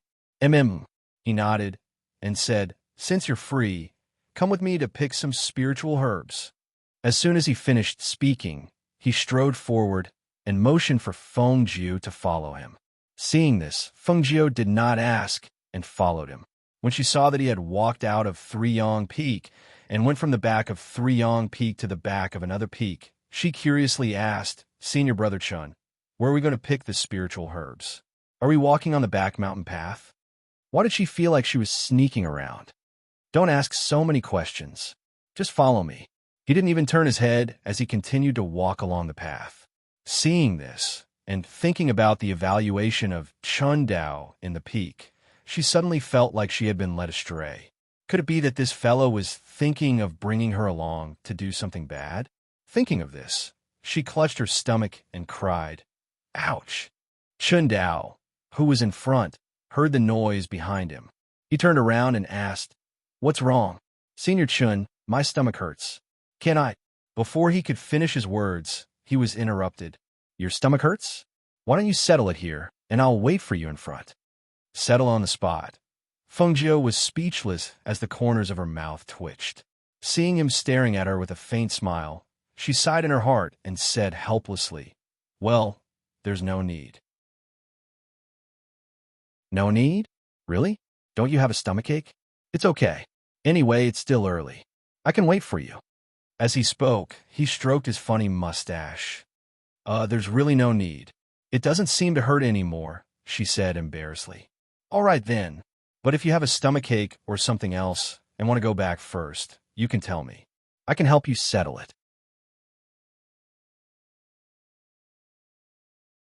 Chapter 14:05. Following him, they circled around to a bamboo forest. Only then did he stop and look around. She looked around and saw that it was just a bamboo forest without any spirit herbs. She couldn't help but ask, Senior Marshal Brother Chun, is this the place where you said to gather herbs? Not bad, not bad. This is the place. He smiled and nodded. But there aren't even many weeds here. Where would the spirit herbs come from? In this bamboo forest, other than the fallen bamboo leaves, there are only a few scattered weeds. Where would the spirit herbs come from? Bamboo heart water. Go and gather it. Hurry. He waved his hand as he walked like a cat with his back bent. It was unknown what he was looking for on the ground, but he also stared at the bamboo trees. His actions were strange. Bamboo heart water? She suddenly understood. That's right, bamboo heart water could also be used as medicine. Moreover, the bamboo in this bamboo forest was spirit bamboo. However, obtaining bamboo heart water was a bit troublesome. Generally speaking, if one wanted to obtain bamboo heart water, they had to chop down the bamboo to obtain the water. Moreover, they had to pick the earliest time in the morning so that the bamboo heart water wouldn't evaporate. However, if they were to chop down the spirit bamboo to obtain the water, wouldn't alarm others? Just as she was thinking, she suddenly heard the rustling of bamboo leaves. She was startled and turned around to look. She saw that Chun Dao had unknowingly jumped onto a bamboo. Thus, she shouted and asked, Senior Marshal Brother Chun, are you going to chop down the spirit bamboo to obtain the water? That's right. I'll just chop down to the bottom of the bamboo. Normally, the bamboo heart water is stored at the bottom section. Hurry and secretly chop down 2 or 3 pieces of bamboo. The bamboo heart water should be enough for me to use. Hearing this, she secretly sighed. As expected, he was here to secretly chop down the bamboo. Helpless, she looked around and saw that there was no one around. She picked through the bamboo forest and chose the largest and straightest bamboo. She took 2 steps back and condensed spirit chi in her palm. Aiming at the second to last section of the bamboo, she cut it. Shio! The sharp sound of a blade of spirit chi was heard, and a sharp cold light flashed. With a crisp sound, the largest and straightest bamboo slightly tilted to one side. Seeing this, she hurriedly went forward to support the bamboo and slightly moved it to the side. She used spirit chi in her hand to once again insert the cut bamboo into the ground. So, with a whoosh, the slightly slanted bamboo was once again inserted back into the ground. If it were not for the exposed bamboo head that had been cut off, one would not be able to tell that the bamboo had been secretly cut off. That'll do. She nodded her head in satisfaction. Then, she squatted to the side and sawed out the bottom section with a dagger. She then covered the exposed section with soil and stepped on it. Then, she continued to pick bamboo in the forest. He chopped off 3 of them in a row, using the same method. There was not the slightest trace of damage. She put away the bamboo water she had collected and looked around. Seeing that Chun Dao was still looking for something in the bamboo forest, she walked over. Senior Brother Chun, I've collected the bamboo heart water. Are we going back now? Are you done? Hearing this, he turned to look at Fengjiu, then looked around. He did not see any bamboo that had been cut down. So he asked, You didn't even cut down the bamboo. So how did you collect it? I cut it down. I cut down 3 pieces of bamboo. Look, she smiled as she took out the bamboo heart water she had collected and handed it to him.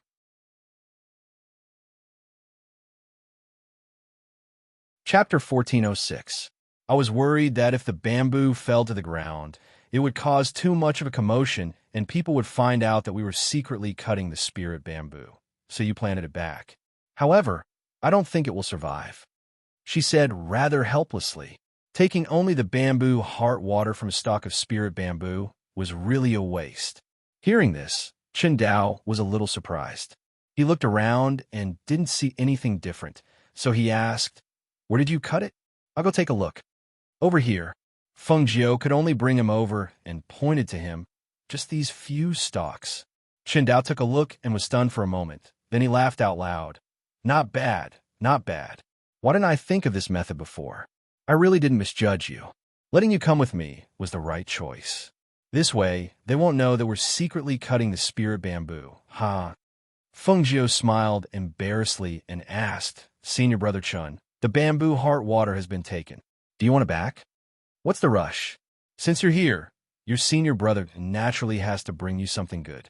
Come, come, come, follow me." As he spoke, he gestured for Feng Jiao to follow behind him. He lightened his footsteps and walked towards the previous place. Feng Jiao watched him search the bamboo and some weeds. She didn't know what he was looking for, so she asked, "Senior Brother Chun, what are you looking for? Do you need my help?" "Sure." He put a finger to his lips and made a shushing gesture. In the next moment, he walked forward like a cat and suddenly took a deep breath. "Ha, I finally caught it. It's so fat. I'm lucky today." Feng Jiao looked at him and saw that he was holding a fat rat that weighed about 5 to 6 kilograms. The rat's grayish-black fur was prickly, and it was making squeaking sounds. Seeing this, the corner of her mouth twitched, and she took a step back. "Senior Brother Chun, why are you catching this rat? He's lucky. He can't be thinking of eating it, right?"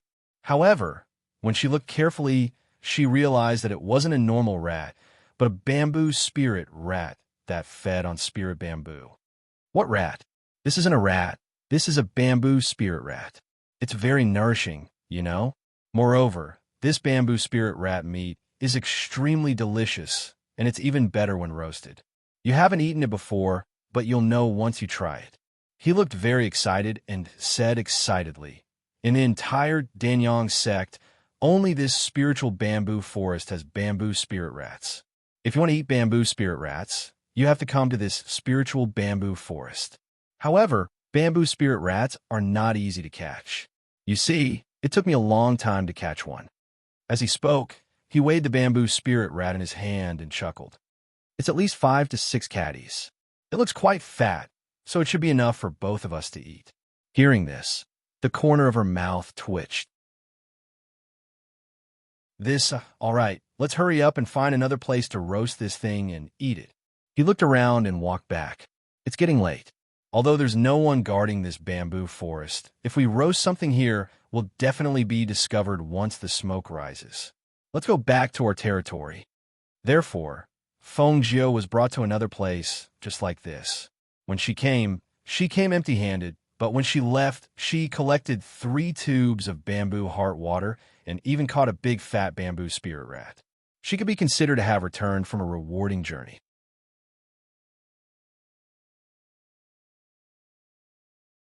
Chapter 1407. Senior Marshal Brother Chun, you're really good at roasting the bamboo spirit rat. It smells so good. Feng Jiao praised as she stared at the bamboo spirit rat roasting over the fire with sparkling eyes. At this moment, in her eyes, it was a fragrant piece of meat. Smelling the rich bamboo fragrance, her stomach could not help but growl. Of course, I've roasted it no less than 10 times.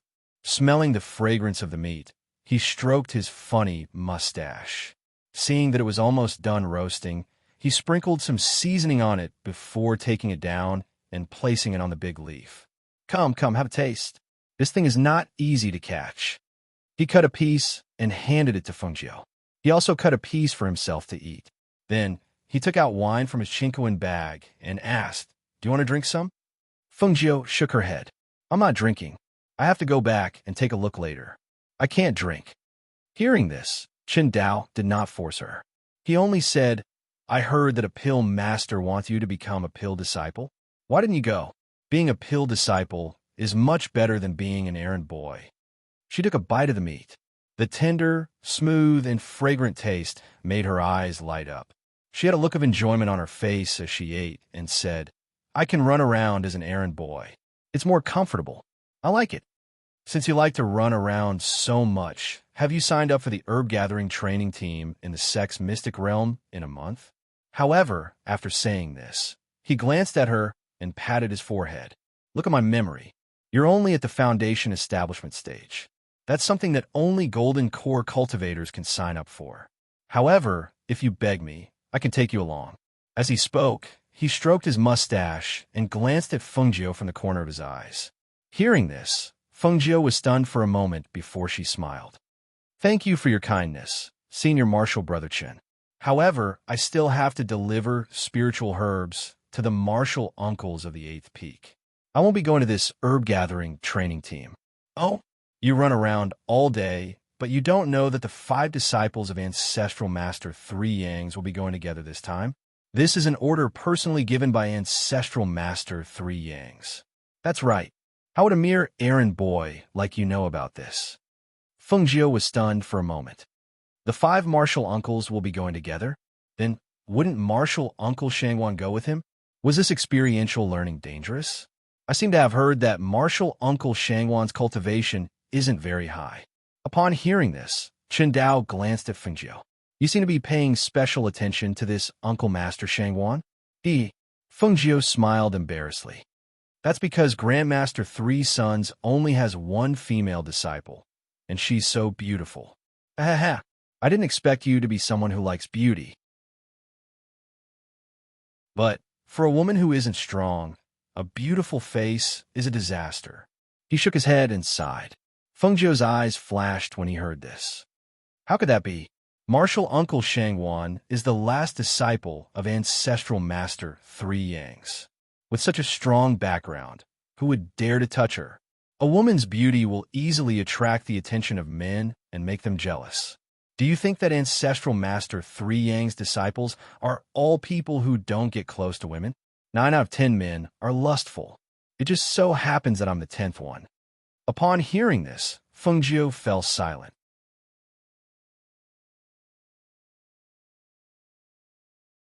Chapter 1408. Not hearing the praise he expected, he glanced at Fengjiu and said, "I'm talking to you. Why are you in a daze?" "Ah." Fengjiu regained her senses and looked at him blankly. "What?" Seeing this, Chen Dao shook his head and waved his hand.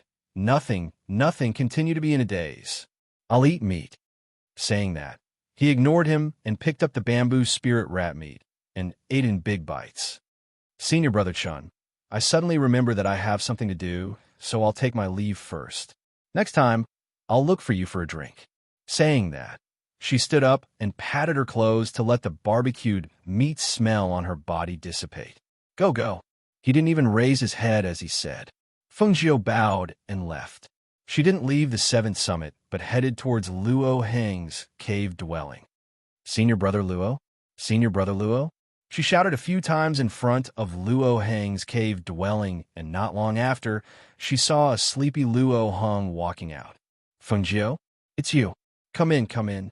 Luo Heng saw him and waved his hand, indicating for him to come in. Fengjiu followed in, and when he entered the cave dwelling, he saw him sitting by the stone table drinking water and asked, "Senior Brother Luo, you just woke up?" Last night, I refined a batch of pills and only slept when it was almost dawn." Saying that, he looked at him. "Why did you come to find me? Is there something you need?" "Oh, it's like this." She also sat down at the table and started chatting. Then, she asked about the matter of gathering herbs and training. Finally, she beat around the bush and asked a few more questions. Around noon, she finally left the Immortal's cave. After she left the cave dwelling, the smile on her face disappeared. Thinking about what she had heard from Luo Heng, her heart sank. It seemed that even though her mother was 3 Yangzi's last disciple, it wasn't easy for her to survive in this sect. That was true. Even though her alchemy cultivation wasn't bad, she couldn't compare to the people from the alchemy sect. Furthermore, she hadn't been in the sect for long and didn't have a strong backing like the others. If 3 Yangzi didn't protect her, one could imagine her situation. Thinking about the scar on her mother's wrist yesterday, her eyes turned cold. Then he walked back with big strides. Her mother shouldn't be bullied. A few days later, ever since she came down from the 8th summit to deliver the spirit herbs, she would make 1 or 2 trips to the 8th summit almost every day. Although she had spent a lot of time on the 8th summit, other than the time she saw her mother, she didn't have the chance to see her again. It was the same for the other people from the eighth summit. They had seen the disciples in front of their cave abodes, but they had never seen the people inside. Just Luo Ling, Luo's disciple, Luo Ju Fu Luo. She raised her head and saw a janitor disciple running towards her.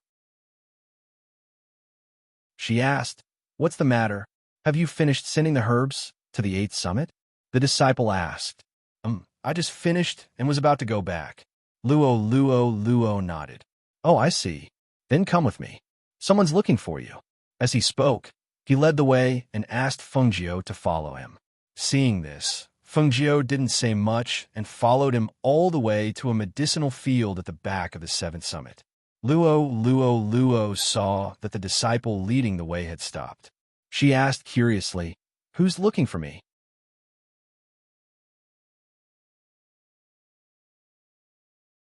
Chapter 1409. Fengjiu was stunned for a moment. She looked at the 5 or 6 people. 3 of them were servants, and their strength was in the Foundation establishment realm. The other 3 looked like sect disciples based on the jade tokens on their waists, and their strength was in the golden core realm. The 6 of them and the servant who led the way made a total of 7 people. "Why are you looking for me?" she asked in a daze, her face full of confusion.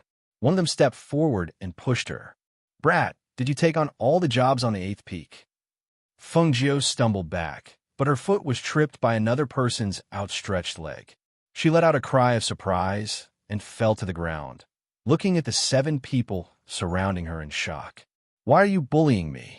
she said with a bit of grievance. She lowered her eyes and put on a sad look. However, there was a flash of light in the depths of her eyes. She didn't bully anyone, so why did they bully her? She had been keeping a low profile recently, so why did they have to provoke her? "Pick out the things. We know that you've been doing well in the various peaks recently. Many senior brothers who practice alchemy have rewarded you with many pills. I've already given the pills away." She raised her head and looked at the man who spoke. She remembered this person. He was a pill apprentice from a 6th peak. His alchemy skills were average.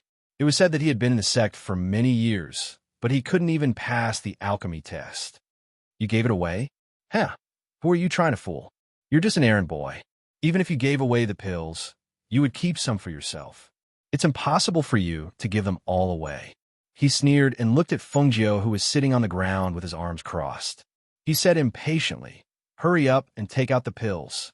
Also, if you know what's good for you, go back and tell the steward to give up the job of delivering pills to the 8th peak. Otherwise, At this moment, Fengjiu, who was sitting on the ground, was thinking, "Deal with them? I can't kill them. They're too troublesome. Beat them up?" That didn't seem to work because the strength she showed was only at Foundation establishment. If a Foundation establishment cultivator could really beat up a few Golden Core cultivators, the higher-ups would probably be alarmed. Should he just cover his head and let them beat and scold him? She wasn't willing to suffer such a loss. Give them some drugs? That was a good idea. At that moment, Fengjiu did not notice that in midair not too far away, a white figure was descending from the 9th summit on a sword and heading towards the 8th summit. However, when that figure inadvertently cast a glance at Fengjiu, who was sitting on the ground surrounded by 6 to 7 people, the figure paused for a moment. Shangguan Wanrong's beautiful brows slightly furrowed, and her beautiful eyes fell on the back of the mountain. She was only able to see it because she was standing on her sword and looking down. If she was below, no one would have noticed it. What made her stop was the young man who had fallen to the ground. Wasn't that the young man who had delivered the spirit medicine to her that day? Even in this kind of pill-refining sect, the weak were prey to the strong. The young man was only a Foundation establishment and was only an errand boy. He should have been targeted and bullied by those people. This had nothing to do with her, and she shouldn't be meddling in other people's business. However, when she saw that young man being surrounded and sitting helplessly on the ground, her heart couldn't help but soften.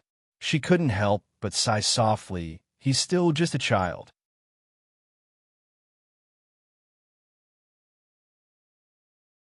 Chapter 1410. She wasn't by her child's side to protect her and accompany her as she grew up. She didn't know if Feng Xiao, whose memories had been sealed, had already married someone else after so many years. She didn't know if Feng Xiao had already married someone else. Would his wife treat her daughter well? Would she treat her daughter as her own? She didn't know if she was by her daughter's side, if her daughter was loved by anyone, if anyone bullied her daughter, if there were times when she was lonely and helpless. So many years had passed. She had been imprisoned in the Shangwan family and had no way of obtaining news from the outside world, let alone news about Feng Xiao and her daughter. But when she came here, alas, she sighed softly and turned to look down. Seeing that those people were approaching the young man, she flew down on her sword. I already said that I really don't have any more pills. I've really given them all away. Feng Jiao said, seeing that they had surrounded her one by one and were about to swing their fists. She hurriedly covered her head with both hands and shouted, "Ah, don't hit me. I really don't have any more." Just as she was about to jump up and run away, she heard a clear voice. "Stop!" Hearing that clear voice, the 7 people turned around. When they saw that the person flying over on a sword was actually Martial Uncle Shangwan, one of their faces changed and they fled. Feng Jiao was stunned for a moment. They left just like that? She was still thinking about what kind of medicine to give them. It was too easy for them. "Are you all right?" A soft voice with a trace of gentleness sounded. She was startled when she heard it and turned her head slightly to look. She couldn't help but be startled when she saw who it was. She was dressed in white and standing in front of her with her back to the light. There was a gentle smile on her beautiful and outstanding face, making her appear very amiable and gentle. That pair of beautiful eyes were staring at her with concern, causing her heart to skip a beat. A warm current flowed through her heart, and she had the impulse to call out, "Mother." This was the familial love and longing in her bloodline. Even if she had only become Feng Qingda halfway through her life, even if she was a cold-hearted person to begin with, in the depths of her heart, she still longed for the warmth of familial love. She longed for the warmth of her family. It was also because of this that she had the heart to become stronger. She wanted to protect them, protect the family that had given her warmth and affection. Right now, when she was being bullied by a few disciples, her mother, who had suddenly appeared in front of her and chased those people away for her, inexplicably made her feel warmth and bitterness in her heart. Even if she didn't know that she was her daughter, even if she was just doing it casually, to her, it felt like she was being protected by her family. "Mother, do you know that the person in front of you is your daughter? Do you know that I came to the sect to look for you? Do you know how much I want to call you mother? How much do you want to see your family reunited?" Seeing the youth sitting on the ground with reddened eyes staring at her, Shangwan Wanrong couldn't help but ask with concern, "What's wrong? Was he injured somewhere? Did they hit you? Where are you hurt?" Hearing her question, Feng Jiao, who was sitting on the ground, shook his head. "No, they didn't have time to hit me before I fell." Hearing this, Shangwan Wanrong sighed in relief and smiled. "That's good. I saw that your eyes were reddened and thought that they had hit you."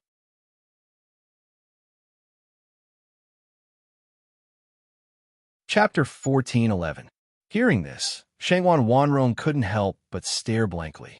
She looked at the youth who had fallen to the ground and heard him say that he missed his mother. She couldn't help but think, would her daughter also miss her? However, as soon as this thought appeared, a trace of sadness flashed through her beautiful eyes. Feng Zhao's memories had been sealed, so he already didn't remember anything about her. How could their daughter know of her existence? "You should quickly return. I'm avoiding those people," she said slowly. Just as she was about to turn around and leave, she saw the youth who had just stood up from the ground. His palms had been scraped by the sand and stones on the ground, so she took out a bottle of medicine from her sleeve. "This is for you to take back and bandage the wound on your hand. It'll heal faster." Hearing this, Feng Jiao took it, but before he could thank her, he saw her turn around and jump onto her flying sword. Thus, he hastily shouted, "Martial Uncle Shangwan, please wait a moment." Shangwan Wanrong turned around and glanced at Feng Jiao, asking, "Is there something else?" "Many thanks for the medicine, Martial Uncle Shangwan." She bowed to express her thanks, then asked, Will Marshal Uncle Shangwan also go to the herb-gathering training in the secret realm? And Master has ordered us 5 disciples to go together. When the time comes, I'll naturally have to enter the secret realm. As she said this, she looked at Fengjiu below and said, the lowest cultivation level to enter the secret realm is core formation stage. You're only in the foundation building stage, so you won't be able to go. After saying this, she no longer spoke and flew away on her flying sword. Hearing this, Fengjiu smiled and looked at the departing figure, softly muttering, Mother, I've already been a nascent soul cultivator for a long time.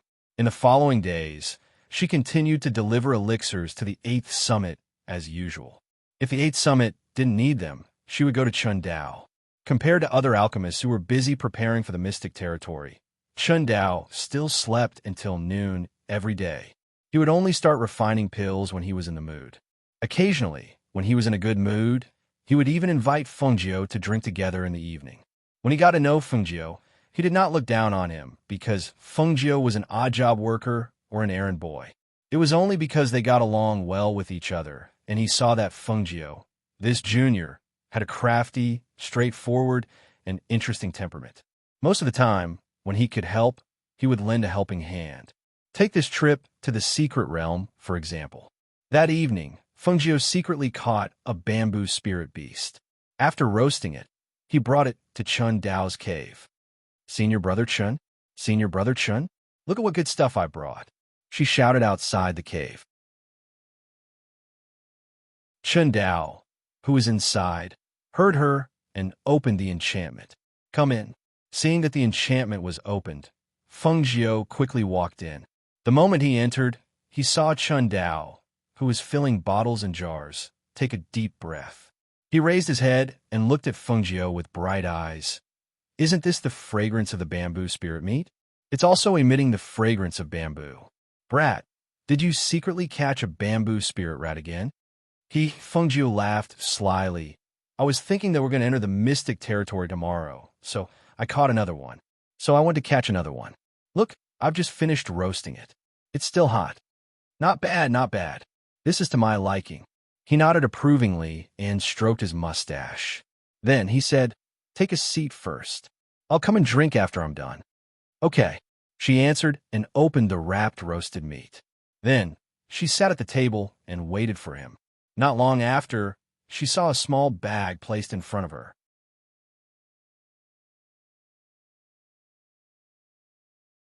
Chapter 14:12. For me? What's this?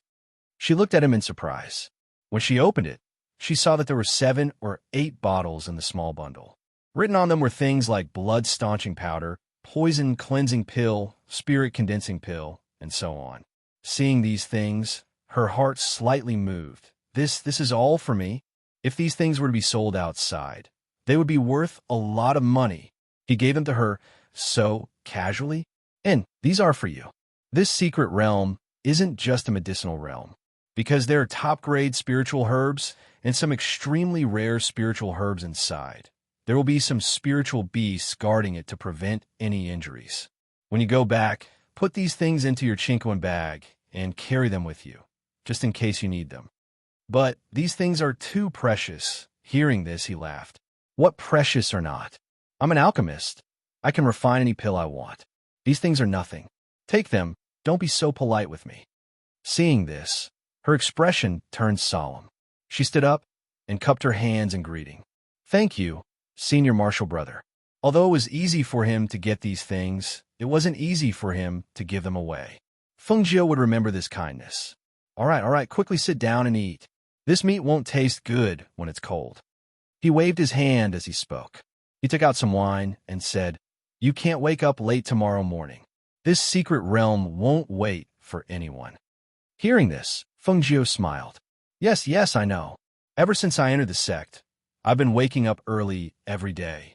I've already gotten used to it. But Senior Marshal Brother, you sleep until noon every day. You can't forget about entering the secret realm tomorrow. I know. Come, this jade tablet is for you. With this jade tablet, you can enter without me opening the barrier. If I really oversleep tomorrow, you must come and call me. He handed a jade tablet to Fengjiu as he spoke and tore off a piece of meat to eat. Fengjiu took the jade tablet and glanced at it, then put it away. Yes, I know. Don't worry. The two ate and chatted in the cave. When the moon was high in the sky, Fengjiu walked back with swaying steps.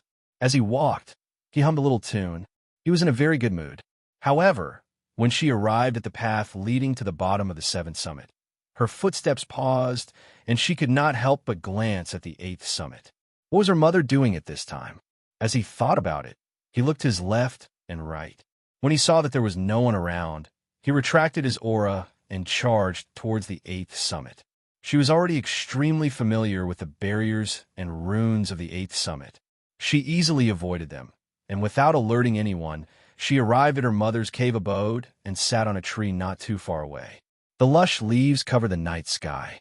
Dressed in green, she sat on a big tree.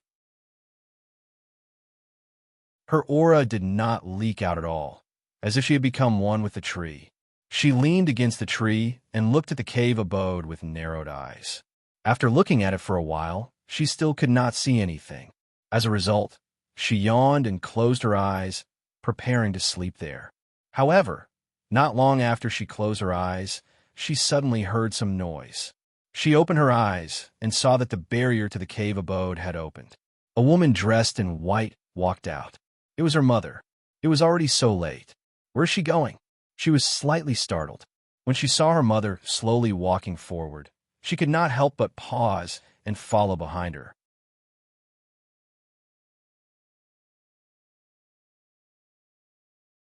Chapter 14:13. She followed her in secret.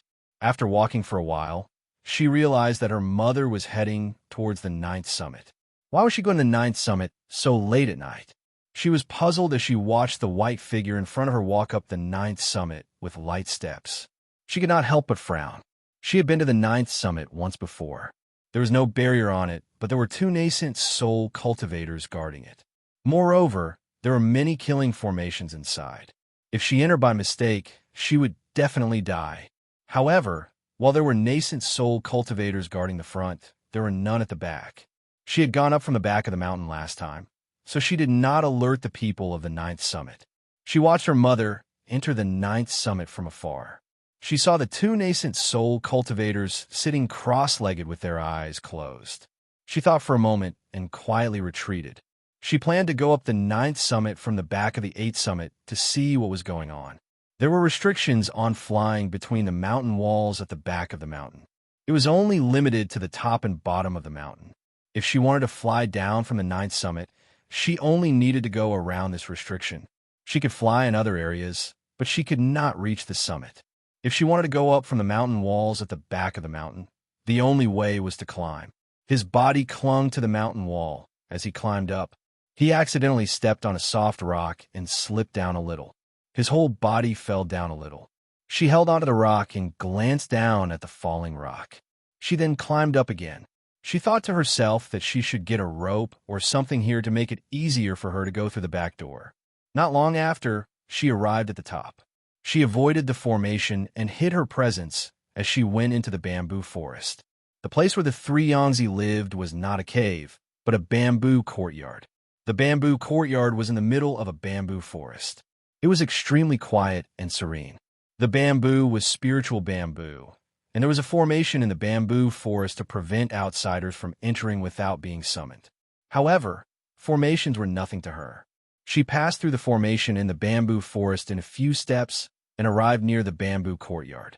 Last time, she had sneaked in once, but she didn't see the three Yangtze.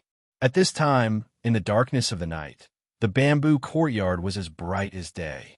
She could still see her mother's figure reflected on the wall under the illumination of the light. When she saw this, she held her breath and quietly approached. She wanted to see what they were doing inside. What was it that required them to give orders in the middle of the night?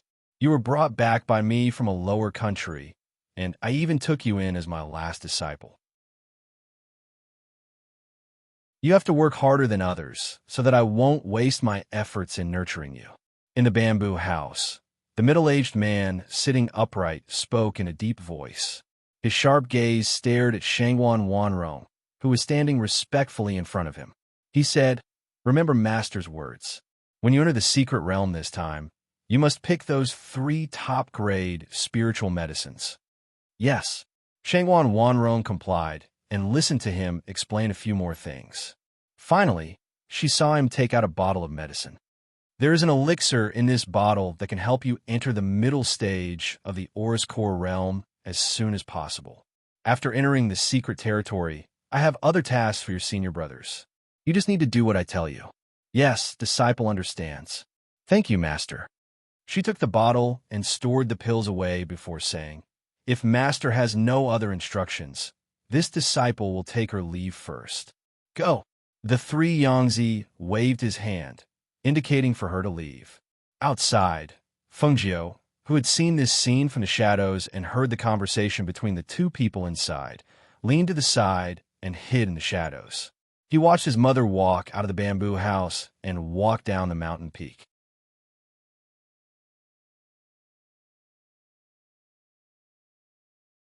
Chapter 14:14. Seeing that her mother had left, she paused for a moment, then left from the back of the mountain.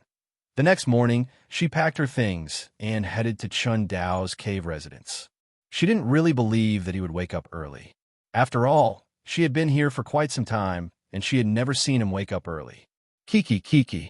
Green hair appeared out of nowhere and followed beside her, clucking. Seeing this, Fengjiu glanced at it and said, Go away.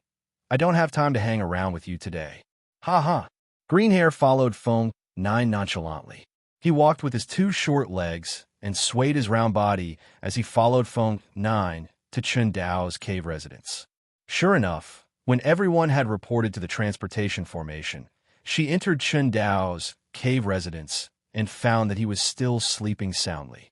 Looking at the figure sleeping soundly on the bed, she secretly shook her head. Just as she was about to wake him up, she saw Green Hair, who had followed her in, jump to the head of the bed, raise its neck and cry out at the top of its voice. Kiki. Hearing the crowing of the rooster and seeing Green Hair raising its head and crowing loudly, the corner of her mouth couldn't help but twitch. Fine, just let it be. Green Hair was the best at waking people up. Kiki. Where did the rooster come from so early in the morning?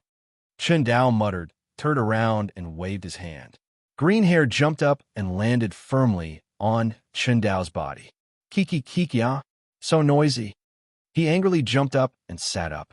When he opened his eyes with anger and saw Fengjiu standing by the bed and staring at him, he couldn't help but be stunned.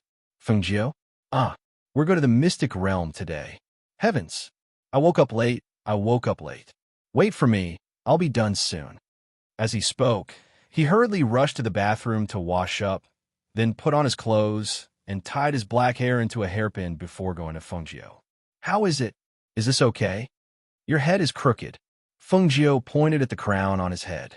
Hearing this, Chun Dao widened his eyes and blew his mustache. What do you mean my head is crooked? Don't you know how to speak properly? She adjusted the crown on her head as she walked outside. Hurry up. Don't lose track of the group. He called out to Fengjiu to walk faster. As the 2 of them walked towards the teleportation portal, they met Luo Heng, who was in a hurry and looked as disheveled as Chun Dao. Senior brother Luo, you also woke up late? Fengjiu raised his voice to greet him. Oh, it's you. It's so early in the morning.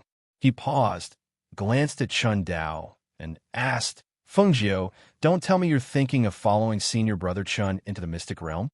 Hearing this, Fengjiu grinned. Senior brother Luo, you're really smart. Upon hearing this, Luo Heng was stunned. Are you serious? You're only in the Foundation establishment realm. With your cultivation level, aren't you afraid that you'll end up as fertilizer for the spear herbs inside? The corner of Fengjiu's mouth twitched, but he didn't say anything. Chun Dao glanced at Luo Heng and said, Just take care of yourself. What are you talking about? Fengjiu, hurry up, ignore him. As he spoke, he quickened his pace. Hey, wait for me, we'll have company. Luo Heng shouted and hurriedly caught up with them.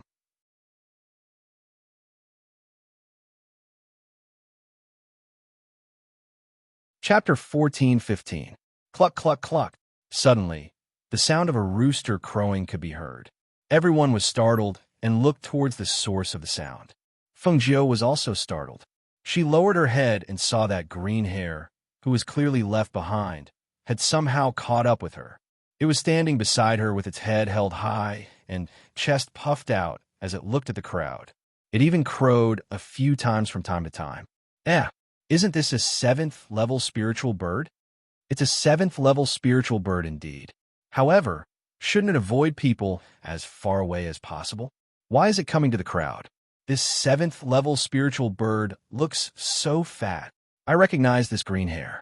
It has been wandering around Three-Yang Peak recently. I think it's a servant disciple's pet. One of them said as his gaze swept across the crowd and landed on Fengjiu. He raised his chin and said, it's him. However, why is this servant disciple here too? Hearing this, everyone's gaze landed on Fengjiu, who was dressed in green. When he met everyone's gaze, Fengjiu smiled embarrassedly. He had a simple and honest expression on his face and pretended not to hear that person's words. He looked around and sized up the crowd. What are you looking at? I brought him here.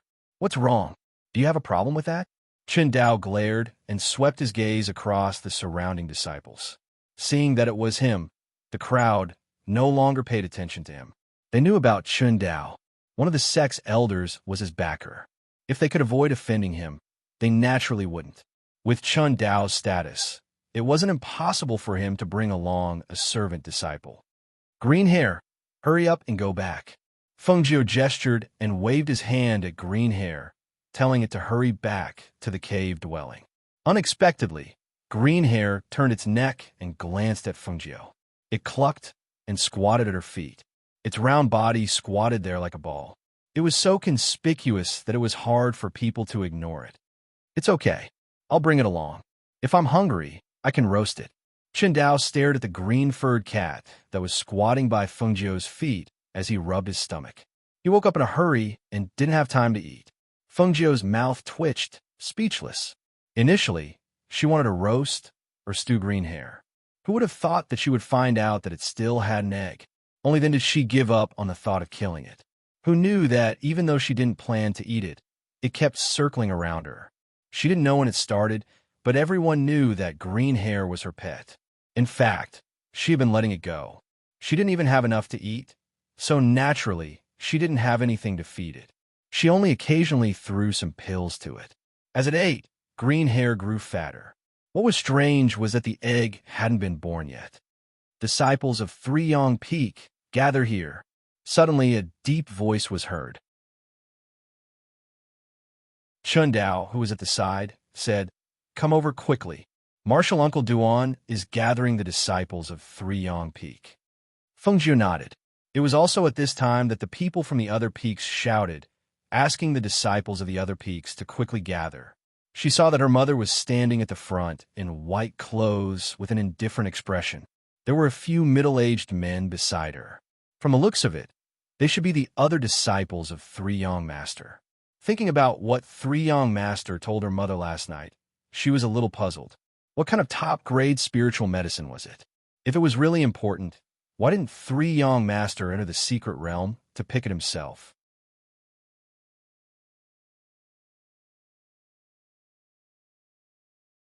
Chapter 14:16. As the voice fell, the hundreds of disciples in the surroundings quickly looked for members to form a team with. 10 people formed a team, and every member was extremely important. If they were strong enough, they wouldn't have to worry about encountering any danger in the secret realm. Fengjiu followed beside Chen Dao, his gaze fixed on the white figure in front of the crowd. He wondered if she was going to look for those supreme-grade spirit herbs. Would she act alone in the secret realm? Let's form a team of 31. Let's find a few more people to form a team. Luo Heng came to their side and said while looking around. When he saw someone familiar, he laughed loudly. "Senior brother Lu, you haven't formed a team yet, right? Why don't you join us?"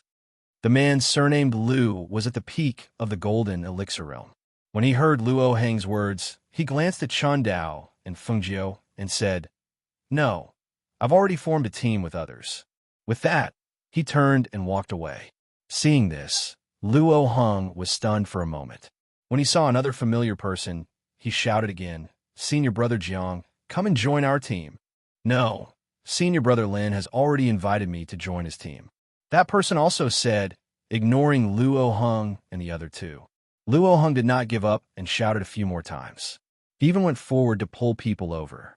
However, after glancing at Fengjiu, those people all shook their heads and refused to be in the same team as the three of them. Strange, what's wrong with these people? I'm at least at the Golden Elixir realm. Why are they ignoring me like this? Luo Heng said somewhat angrily as he walked towards Fengjiu and Chun Dao. Fengjiu smiled embarrassedly and said embarrassedly, Senior brother Luo, it's all my fault. They don't want to form a team with us because they feel that my combat power is too weak. I'm really sorry that I've implicated you.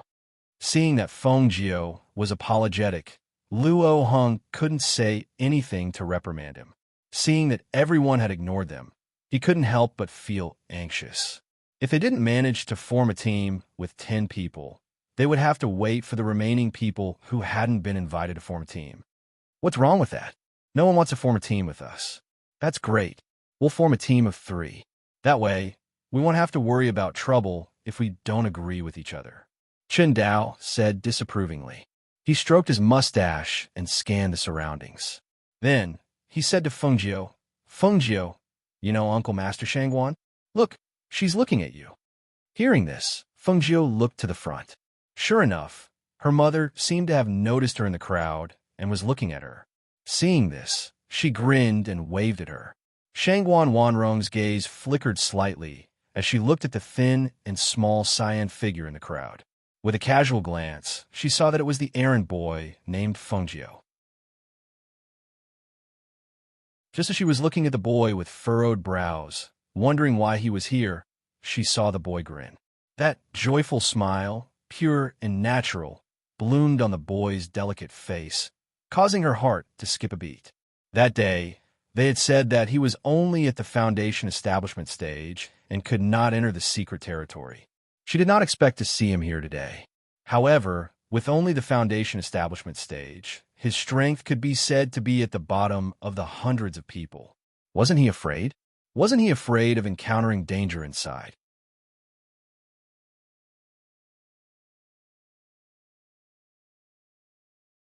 Chapter 1417. After about the time it takes for a stick of incense to burn, the people from each peak quickly formed into small teams. The remaining people who were unwilling to be in the same team could only make do with it. Fengjiu, Chun Dao, and the others were in the same team as 5 men and 2 women. The 5 men looked to be in their 20s, while the others looked to be in their 30s or 40s. However, their true ages were much older than what they showed. As for the 2 women, they were extremely pleasing to the eye. Their figures were voluptuous, and their faces were bewitching. However, for some reason, they seemed to be very interested in Chun Dao. They squeezed past Fengjiu, who was beside Chun Dao, and the 2 of them kept talking to Chun Dao. Seeing this, the other men revealed cold gazes and were extremely displeased. After the people from each peak saw that everyone had formed their teams, they gave each other a lecture before bringing everyone into the secret realm through the transportation formation. With a flash of light, several hundred people disappeared into the transportation formation in batches. When they reappeared, they were already in a forest filled with dense spirit energy. Fengjiu only felt that she was pushed out by a force. She staggered and quickly stabilized herself so she didn't fall to the ground. In front of her, many people couldn't withstand the force and fell to the ground.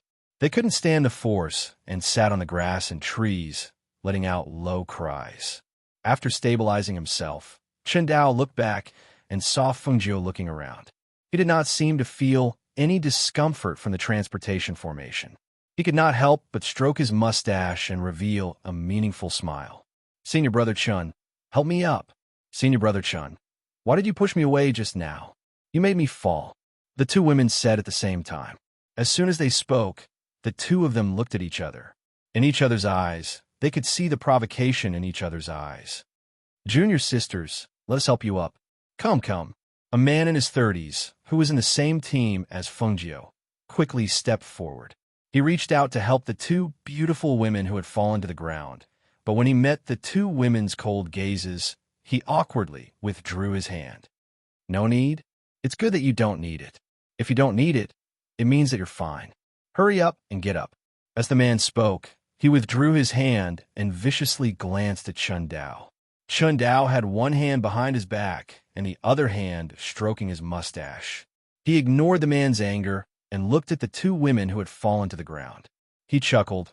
Junior sisters, although I, Chun Dao, am unparalleled and handsome, the two of you will really cause me a lot of trouble. Senior brother Chun, their beautiful eyes moved slightly, and their voices carried a hint of coquettishness as they looked at him. However, if you two junior sisters really like me, I'll go ask your master for your hand in marriage. I believe that with my status and position, it is more than enough for me to marry two junior sisters. Hearing this, the two women on the ground froze. They knew that they had gone too far. Thus, they quickly stood up and bowed to him. Senior brother Chin Xian, please don't blame us. They had only want to play around and see who could win Chun Dao over first. Who knew that Chun Dao saw through them a glance. Luo Hung pursed his lips and muttered in his heart. He can't even handle one. And he wants to marry too? This is not an ordinary pervert.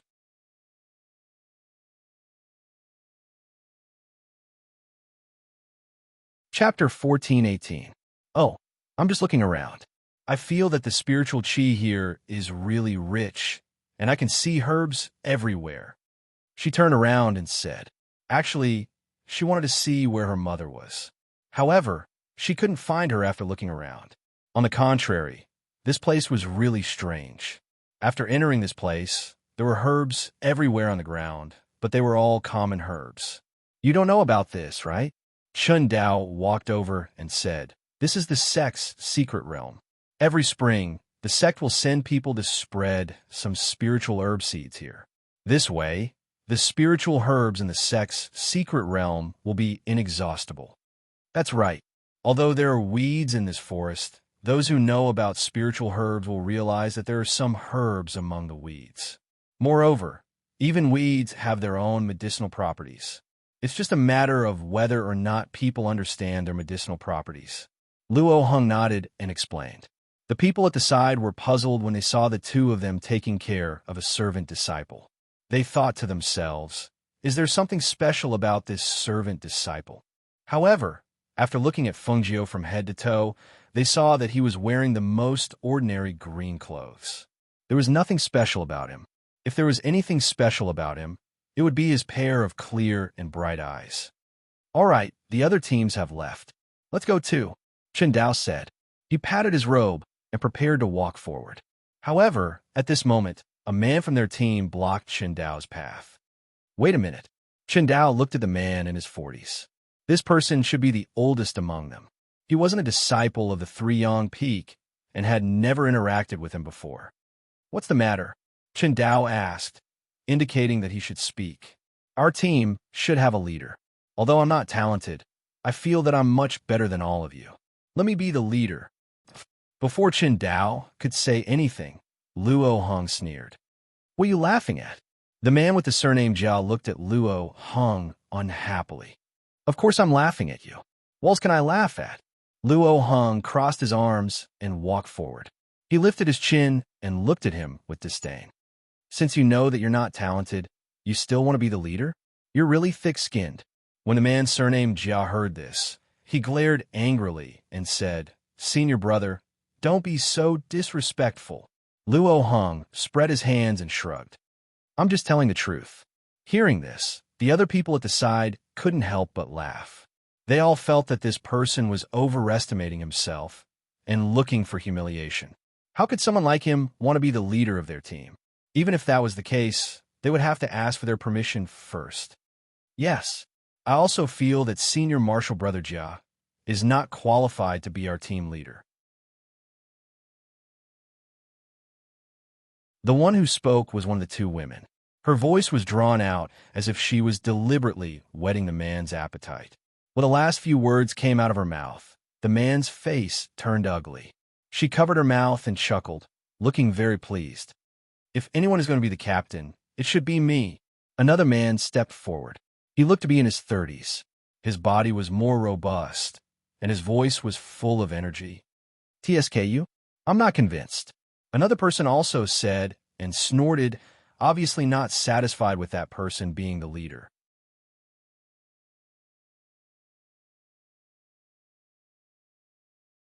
Chapter 14:19. How can that be? There are so many men here. If we let a woman be the leader, wouldn't it be a joke? Chen Dao waved his hand and said, "You two stand aside. You have no chance of being the leader." Hearing this, the woman gritted her teeth but didn't say anything else. Then she heard Chen Dao say, "You don't have to fight. The position of leader belongs to me." "Why should it be you?" "That's right. Why should it be you?" "I don't agree." "I don't agree either." Hearing them speak one by one, Chen Dao stroked his mustache and narrowed his eyes. He looked at them and said, "You don't agree? Fine, if you don't agree, you can fight with me.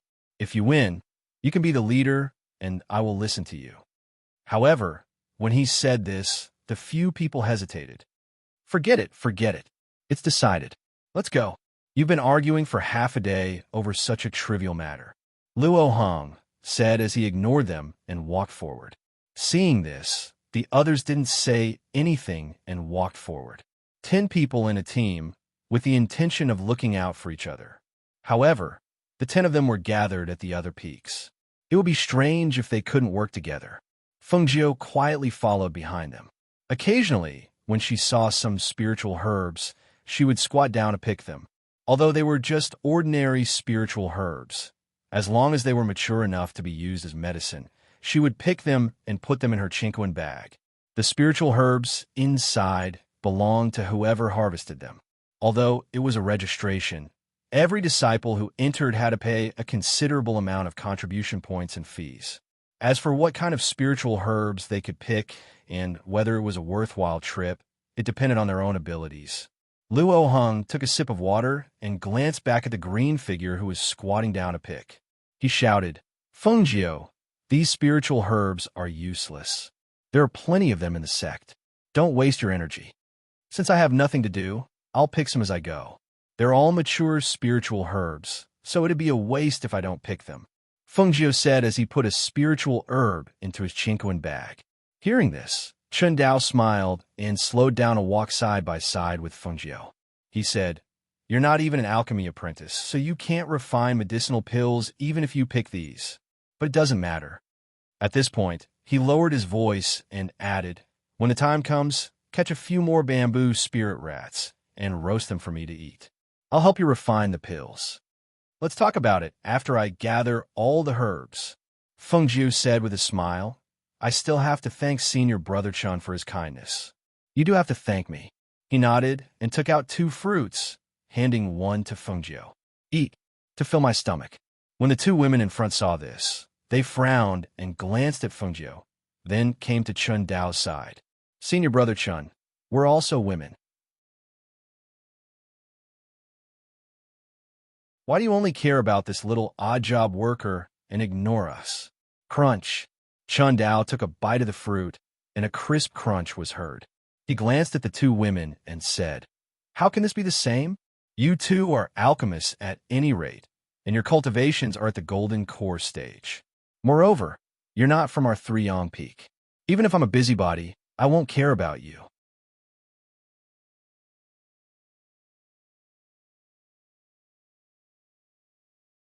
Chapter 14:20. Hearing this, Feng Jiu's mouth twitched. What kind of words were they saying? Even if she was the youngest among them, she wasn't young enough to look like his son, right? When the 2 girls heard this, their expressions changed.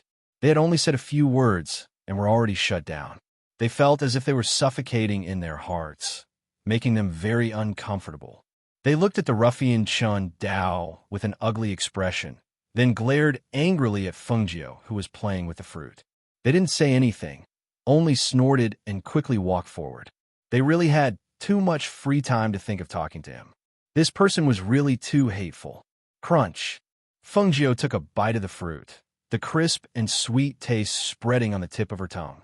She looked ahead and said to Chen Dao, Senior brother Chun. Although I'm a little young, I'm not young enough to be your son, right? What do you mean by letting them give birth to a child to compensate you? If you're really interested in them, then don't be shy and chase after them. With senior brother Chin's charm, don't mention one. Even two would be more than enough. Ha ha ha. You little brat. You also think that my charm is boundless and unstoppable, right? AI, it's good that you know, don't say it out loud. You have to know that I've always been low-key and never liked to show off to others. Although he said this, his voice became louder and louder. Even the people in front couldn't help but turn around to look. Fengjiu was speechless and didn't say anything else. She just ate the fruit and walked. Perhaps this area was still considered the outer area. There were some ordinary spirit herbs, but there were fewer precious ones. Occasionally, one or two stalks would be picked by the people in front. Actually, she wanted to move alone. This way, other than gathering spirit herbs with them, she could also find out where her mother went. However, in this situation, it seemed impossible to move alone. The group walked in, and along the way, they met some people from other groups. Compared to the cultivators from other places, Fengjiu noticed that even if these alchemists fancied the other party's pills, they wouldn't forcefully snatch them. Instead, they would propose an exchange. As a result, the entire journey was peaceful, and there were no violent incidents. When they gradually entered the inner area and planned to rest for a while before going in, they saw another team of people also come here and rest not far from them. Chen Dao, so it really is you. I saw your funny mustache from afar, and I knew it was you. A man in his 30s called out, greeting Chen Dao. However, rather than calling a greeting, it was more of a provocation. Chen Dao glanced at the man and stood up in surprise. Huh, wasn't this the little bastard? What a coincidence. I can't believe I can meet you here. Fengjiu was speechless when he heard their conversation. He quietly moved to the side and tried his best to avoid them. When a man heard that, his face darkened. He stood up with an ugly expression and shouted, Chen Dao, don't give me a fancy name. If you can't read, go back and get a teacher to teach you. Listen carefully. My name is Wang Ba.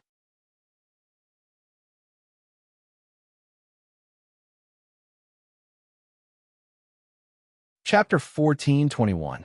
Chen Dao, you son of a B***tch. He cursed as he stared at Chen Dao with eyes that were about to spit fire. When he thought about how he had lost to Chen Dao in the past, and how he had suffered at Chen Dao's hands, the anger in his heart surged. You don't have to shout so loudly. I know you're a son of a B***tch. Chen Dao picked his ear and leaned against a tree leisurely.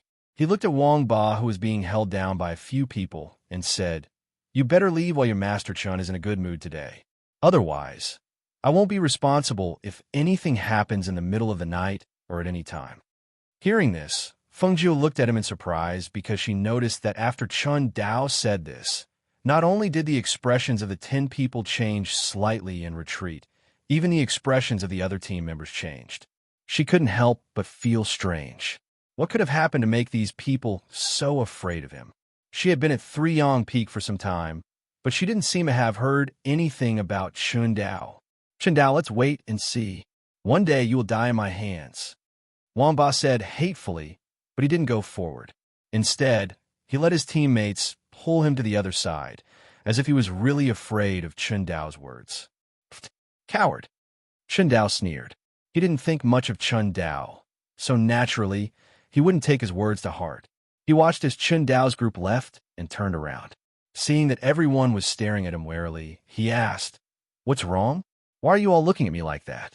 Do you think I'm going to eat you? When everyone heard this, they silently looked away and didn't stare at him anymore.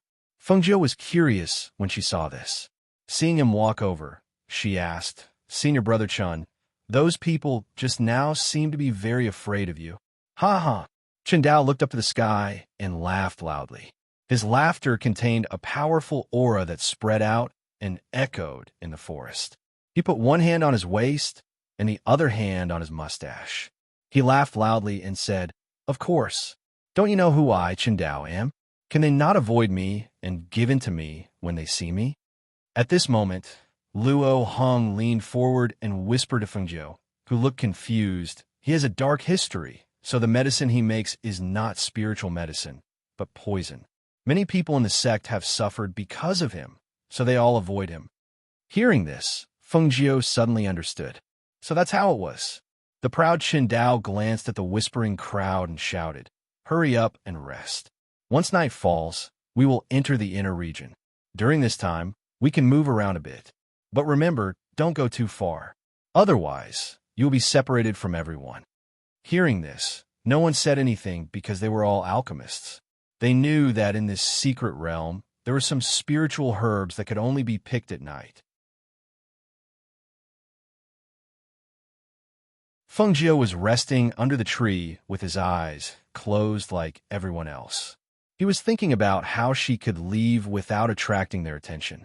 When evening passed,